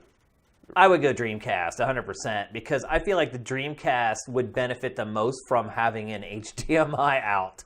Well, I gotta say, I've got mine set up through. It's a VGA box, and then it goes through the HDMI. It looks pretty damn good. It does, yeah. Saturn, I don't have any real. S-Video is as good as it gets, and it doesn't look too great. And my Saturn is a little creaky. I just think Saturn games just look... Because at first I was like, oh, the N64, but I was like, no, like I've played like N64 games on the Ultra HLE emulator, and like, sure, they look clear, but I think some of those games were designed so that the textures were supposed to be blurry. Yeah. If you see them crystal clear, I think that sometimes makes them look worse. But Dreamcast was like the first console I feel like that kind of was over that edge, where if the higher resolution you look at the graphics, they don't actually look worse, they do look better. Right. And so I would say, yeah, Dreamcast for me. Well, for me, it's Saturn just because... Which is just on the other side. Yeah. Saturn has so many games that just never went beyond the Saturn. You know, you can't play them except there. That's true. You know, it's like, look, I'd buy that just to play Dragon Force in a decent form again. Yeah. I hear you. And I have a lot of imports. I don't think it'd be very popular, though. No, I don't Probably think so. Wouldn't do very well. But it'd have to be a very limited run, but I would buy it. Unless they loaded it with Panzer Dragoon Saga. Yeah, I mean, I don't think... If they loaded that on there and people had access to that game, it might be the best-selling micro console ever. I mean, I don't think you could do that. Yeah. But how? I guess you'd rip it from an existing copy or something. I don't know. I mean, Sega probably doesn't care. I was just saying if they made like a micro console, an official one, like right. they could maybe load it on there. But that's not what the FPGA or whatever. Yeah. This is like this analog NT thing. Like I would buy a Saturn off that, so I could play that. Because the other thing about the Dreamcast, almost anything worth playing on the Dreamcast has moved forward to future systems. Yeah, I think we talked about that last week as well. Yeah. Except for Power Stone, right? Yeah, except for Power Stone and Cannon Spike. Yep. Those are the two I can think of that never made it forward. Okay, Alex, Sifted Mod. What's up, Alex? Thanks for modding, bro. In your dream scenario, what developer would you like to see take on the Star Wars game for Disney? Someone on Sifted mentioned Bethesda doing a single-player game. I think that would be great, as well as a Telltale Star Wars. Telltale upgrades. Naughty Dog. I mean, that's an obvious answer, I think. For what? Star Wars? Yeah. Dude, Naughty Dog would make an awesome Star Wars game. It may not come out for like 8 years. It would look awesome. I don't really care about Neil Druckmann's take on the Star Wars universe. Yeah, I guess that does matter. You got to think about the people behind it. So on the flip side of that, maybe Insomniac, Ted and team. I would like to see Insomniac's take on it. Yeah. I think that's two good options. Yeah. I would also like to see what Sucker Punch can do with it. Yeah. I think I'd be more interested in that once I see what Ghost of Tsushima is, though. Yeah, but because Star Wars is nothing if not a samurai epic, so they'd be primed for it. Super Cordon Bleu. What are the gaming conventions outside of E3 that indie devs should attend? When are they? I know of PAX West. How about BlizzCon? BlizzCon, no. BlizzCon is not the place you want to go if you're an indie developer trying to shop your game around. That's not a good idea. GDC absolutely happens next month in San Francisco. You could probably still get in. It's kind of expensive though if you just kind of pay your way in. And then you gotta get a hotel somewhere in San Francisco, which is pricey. And then I guarantee you won't be anywhere near there, so you have to get transportation. But that's what GDC that's what GDC is what it's for. People are willing to look at portfolios and talk to students and talk to new people. I mean, you see that all the time. It's like a job fair for video games. A little bit. Like you go there, and if you go to one of the bottom floors, they literally will have developers and publishers with tables there where you can meet people from HR and try to get a job there, or you can meet the developers and try to pitch ideas. Definitely the best place to go. PAX, to me, close second. PAX is also good, especially if you're more in the indie scene. But like GDC, just about even if someone isn't the right fit, they probably know someone who might be a better fit for you. Like they're there to help. Like, and also the vibe at PAX is very open. Some other, like if you go to E3, things are a little more guarded. Everyone's a little more buttoned up, a little more businessy. Yeah. And PAX, everyone's there to just kind of have fun. Also, E3, everybody's got their schedule. Everybody's got 4 days of just wall to wall. Got to do this. Got to do that. Got to do this. Whereas PAX tends to be a little more relaxed. PAX is a little more there for the people. Yeah. And GDC is a great place to do it if you have the ability to get to San Francisco and the financial means to get in. Yeah. But PAX is a good other option in the turn, especially in the sense that PAX happens more places. Yep. And I think no matter which one you go to, even if you ignore us and go to some other one, find out where people are going drinking after the show. Just ask them, hey, you going out and having drinks or whatever? Or maybe there's party invites floating around. Because that's really where you're going to crack your deal. Yeah, it's a cliche and it feels kind of hollow to say but it's like it's who you know. It is. You gotta make some friends. And you'll make some friends if you're getting drunk with them. So I hate to say it, but that's just kind of the way the world works. So no matter where you go, do your business during the day and then try to find out where everyone's going at night. And then show up and cross your fingers. A couple more. Here's one from Vincent. I got to answer Vincent because he works hard on our curation every frickin' day. You talked about one-upping your own posts earlier. Do one-ups actually affect the Sifted algorithm? So one-ups on Sifted do not affect what people see in their personal sifts, but it does affect how comments are displayed underneath articles, and it also affects what appears on the most popular page. So the most popular page, some of you guys might not even know it. Sam, flip over to the site and I'll show them. Some people don't even know that this exists, but there's a page called Popular, and it's basically just collects all the stuff where people are actually talking about stuff. So if you're just looking for conversation on Sifted, this is where you want to go. And the games are ranked on this page based upon a number of factors. The number of comments, the number of one-ups, number of page views. There's a bunch of stuff that goes into the algorithm that controls the most popular page. So if you're ever looking for a convo, that's where you want to go on Sifted instead of going all through your feed trying to find where people are actually discussing stuff. So no, it does not affect the algorithm for the Sift. It does affect the algorithm for the most popular page. All right. One or two more. Oh, there's a bunch down here now. Here's a good one. Well, we already answered one of his. Mike's Q. What type of game would you play that starred Hugh Jackman? Yeah. And how many versions of him would be in it? That's a really good question. So what you're saying is like Kingdom Hearts, but with Hugh Jackman movies. Starring Hugh Jackman. I think anything that would be E-rated starring Hugh Jackman. Because the Hugh Jackman to me, and I know it's not really him because he does like musicals and all this other stuff, but to me, he's Wolverine. Like he's this tough, like badass dude. So anything that would provide a contrast, a juxtaposition to his on-screen persona, I think would be great. And I would say do a Wolverine game starring him, but he gets sucked through all these alternate dimensions in which Wolverine is Hugh Jackman's other roles.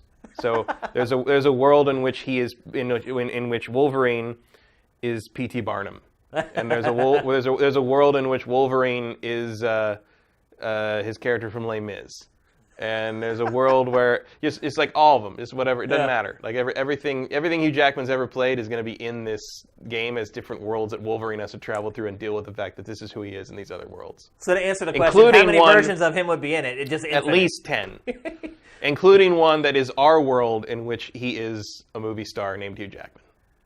I think I would just do a scene where he's on camera and then the TV sitting next to him is of him on camera. And then it just goes to that infinity thing where there's just he just turns into one pixel. Well, then I would want a big QTE sequence where Wolverine and Hugh Jackman have to team up to stop a bomb plot by Magneto or something at the Oscars, but they get mixed up and Wolverine ends up being the one who ends up on stage to accept the Best Actor award, and so Wolverine has to make a Best Actor speech, and you have to do a QTE to make him not sound like an idiot. That's a good idea. And not ruin Hugh Jackman's reputation in our world. I like it. You can have that one for free, Neil Druckmann. Who has the Marvel? That would be Square. Square can use that. Square is making the Marvel games. All right, here's a question that's a little more personal. You don't have to answer it if you don't want to, Matt. From the one Geo, a bit more personal, but how did you meet your wife or girlfriend, and how did you ask her out? I met her at a Transformers convention in 1998, but we didn't start dating until 2001. Yeah, you knew her for a long time before you started actually dating. Yeah. You had kind of a long-distance thing going on for a while, right? Mm-hmm.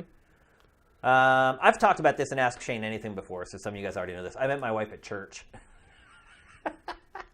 Yeah, believe it or not. You know him. Believe it or not, I met my wife at church. I met her and then we actually didn't date for years and years after that. But yeah, that's where the first time I ever saw her was at church. Oh, how did you ask her out? That was the other part of the question.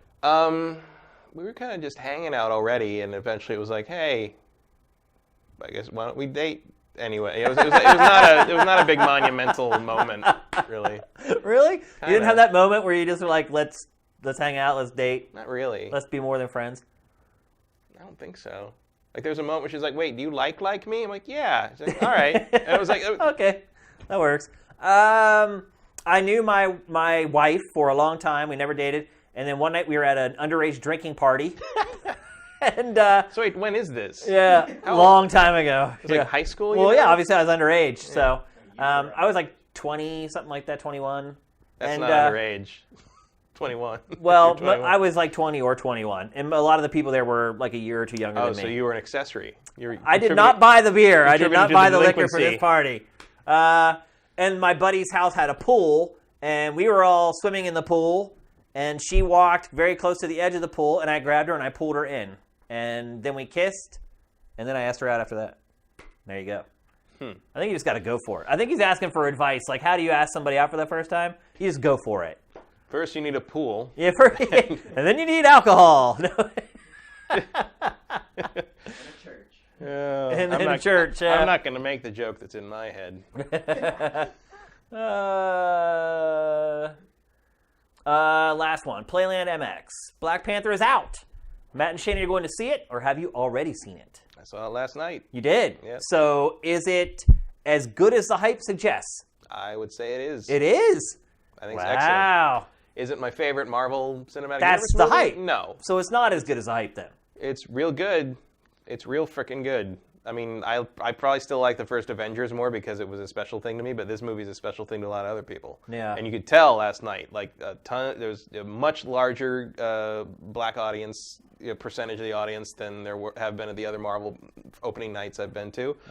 Many of them were dressed in like full like African regalia and Black Panther merch and and everything. And as I was, and everybody looked great. And as I went out to use the bathroom before it started, and I was walking out, this other couple was coming in, and the woman in the couple says, "This is like magic. I wish my mom could see this. She'd be so proud." And I was like, it was almost like, wow, that's a thing. Like this is a thing. It was an experience to be there and see that, and it's a really good movie. I think it looks like nothing else. It's got like kind of that that. I mean, I was reading the reviews on Rotten Tomatoes, like they are glowing. Well, because it talking about like it breaks the formula in a really interesting way. Because Marvel does have kind of that sort of there's a house style, and it breaks that in a lot of places. It's not as quippy as like something like Thor Ragnarok, obviously, but also like not as quippy as your general Marvel movie. It feels more confident in what it doesn't that thing that Marvel movies like to do where they have like a serious moment and then they undercut it with a joke to keep everything pretty light. This movie doesn't really do it does it like once. And it does in a really appropriate place, but it doesn't usually do that. Every character has a distinct point of view that makes sense, including the villain. Michael B. Jordan is amazing as the villain. He's one of the best Marvel villains. I know that's not really saying a lot. Yeah. But he's got a solid point of view. He has an argument that makes sense. And there's a couple moments where I'm like, I totally see this villain's point of view. And in fact, you might in places struggle to call him one in some ways because he has a really he's a sympathetic. He has a pretty damn good reason for doing what he's doing. Interesting. But T'Challa is great too. He's a good mirror to him, and it's very self-contained. It doesn't rely on the rest of the Marvel universe to really, prop it up or anything. It's just a really good story with really good characters, and I was glad to see it. Like it's super solid. Super solid. That's not what I like you describing the movie. That got me excited. But I mean, the reviews I was reading of this movie, it's like this transcendent, like next level thing. Would you not agree with that? I think if you've been waiting to see yourself represented on screen, like a lot of these, African Americans have been, like it may be. I mean, there's nothing else really like it. You don't spend over $100 million on an Afrofuturist superhero movie very often. Yeah, that's true. Like it's the art design and everything is great. Like it doesn't necessarily look like other Marvel movies, even though it fits, but it's its own thing. And like sure, the characters are great. Characters are usually good in Marvel movies. But I'll tell you this much: I can't wait to see some of these characters interact with the other Marvel characters in like Infinity War and stuff. Like, we went They've home. shown some scenes already. About Oh yeah, but like you go home and you look up, now that you know these characters, you look up who's in Infinity War, and you're like, oh, awesome! It's gonna be great to see them and them and them. I think one of the reasons Marvel movies are so successful is because people don't necessarily come back to see an interesting plot all the time. They come back to spend more time with these characters they love. Absolutely. And I think Black Panther not only nails that, but it also has got like a James Bond element to it. It's got a it's got a family element to it, and themes of of self-identity. Like there's a lot to it. There's a lot of meat to it. And I think that's what people are saying. I dig that it's a meatier Marvel film. It's got a brain in its head in a way that a lot of the other Marvel movies just want to have a good time. Right. And I appreciate that. Like it shows there's room for a more thoughtful Marvel film that is still a crowd pleaser and is still a slam bang action picture with a lot of cool moments. But it also means something in the end. It has something to say about it. Yeah. There you go. There's a couple of killers in this one. Like there's some moments. Am I gonna go see it? Probably not. For me to go see it, I don't go to see hardly any movies in the theater anymore. In fact, I just watched finally Blade Runner 2049. Watched it in 3D no less, which was a total waste of time. It really did nothing extra in 3D. Loved that movie though. Amazing. The soundtrack is one of the best soundtracks ever. Yeah, it's much better when it's not trying to make you deaf. Yeah.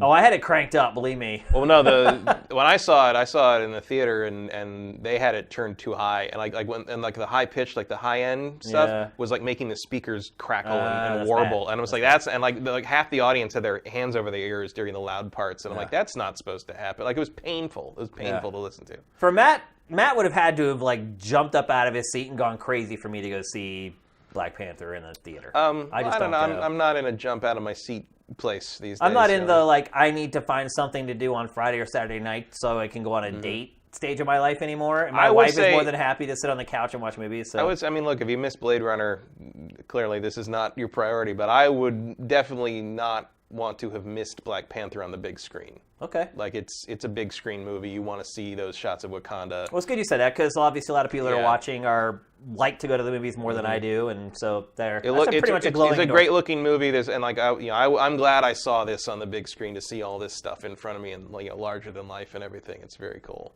Right on. It's a beautifully shot movie. The cinematography is very nice. It's not as good as Blade Runner maybe because Blade Runner was just sublime. Beautiful. Yeah, it really was. But I mean, Villeneuve he and his team do that all the time. Yeah. I mean, Arrival was like that too. But no, I give huge thumbs up to Black Panther, and I'm curious if the money it's making is crazy, and right now I'm like, can Infinity War match Black Panther at the box office? Wow, I mean just at the box office. Yeah, Infinity War. It will. Infinity War, I would say, actually has a stronger challenge in front of it because you got to make Thanos interesting. But he's right. But he's going to be in Infinity. Right. I mean. Oh yeah. But my point is that I've been reading comics my whole life. I've read a lot of Thanos stuff, including Infinity Gauntlet and Infinity War, and Thanos is boring. He is. Thanos is not an interesting a really character. Bad villain, you're right. And he always defeats himself because he's so powerful. Basically, he always gets tricked or and in fact, I think at one point they even admitted, or Thanos admitted, or somebody dug into his mind or something. Basically, he always sabotages himself because he knows he'll never be accepted by Death because he's doing everything to impress Death because he's right. He's in love with Death, who's personified by a very attractive female body in a robe with a skull face. Okay, sure, why not?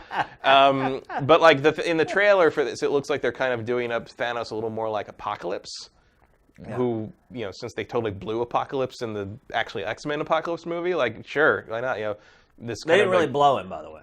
No, hell, that would have been more interesting. The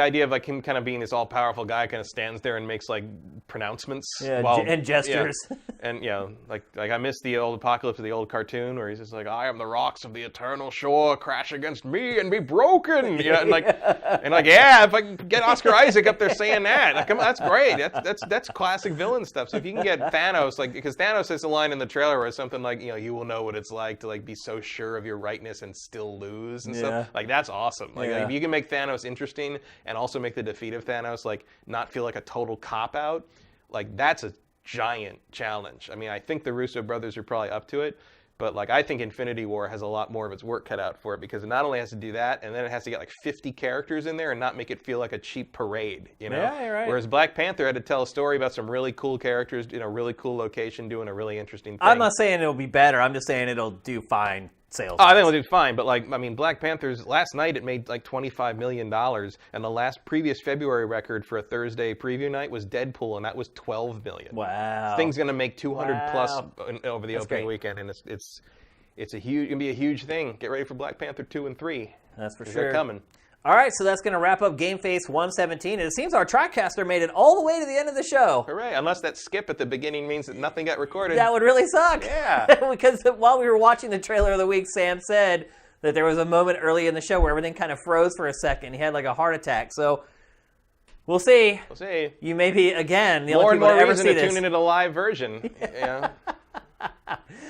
So that's it. Yeah, don't forget about the brand new show coming Monday or Tuesday. Would really, really appreciate it if you guys could get involved and call into the show and be a part of it, because people are going to watch the first couple episodes, and if they don't like it, they're not going to watch it again. So hopefully you guys will be on board Monday or Tuesday night to join the stream and join in the discussion. So with that, on behalf of Matt, Shane, and Sam, GameFace is up and out.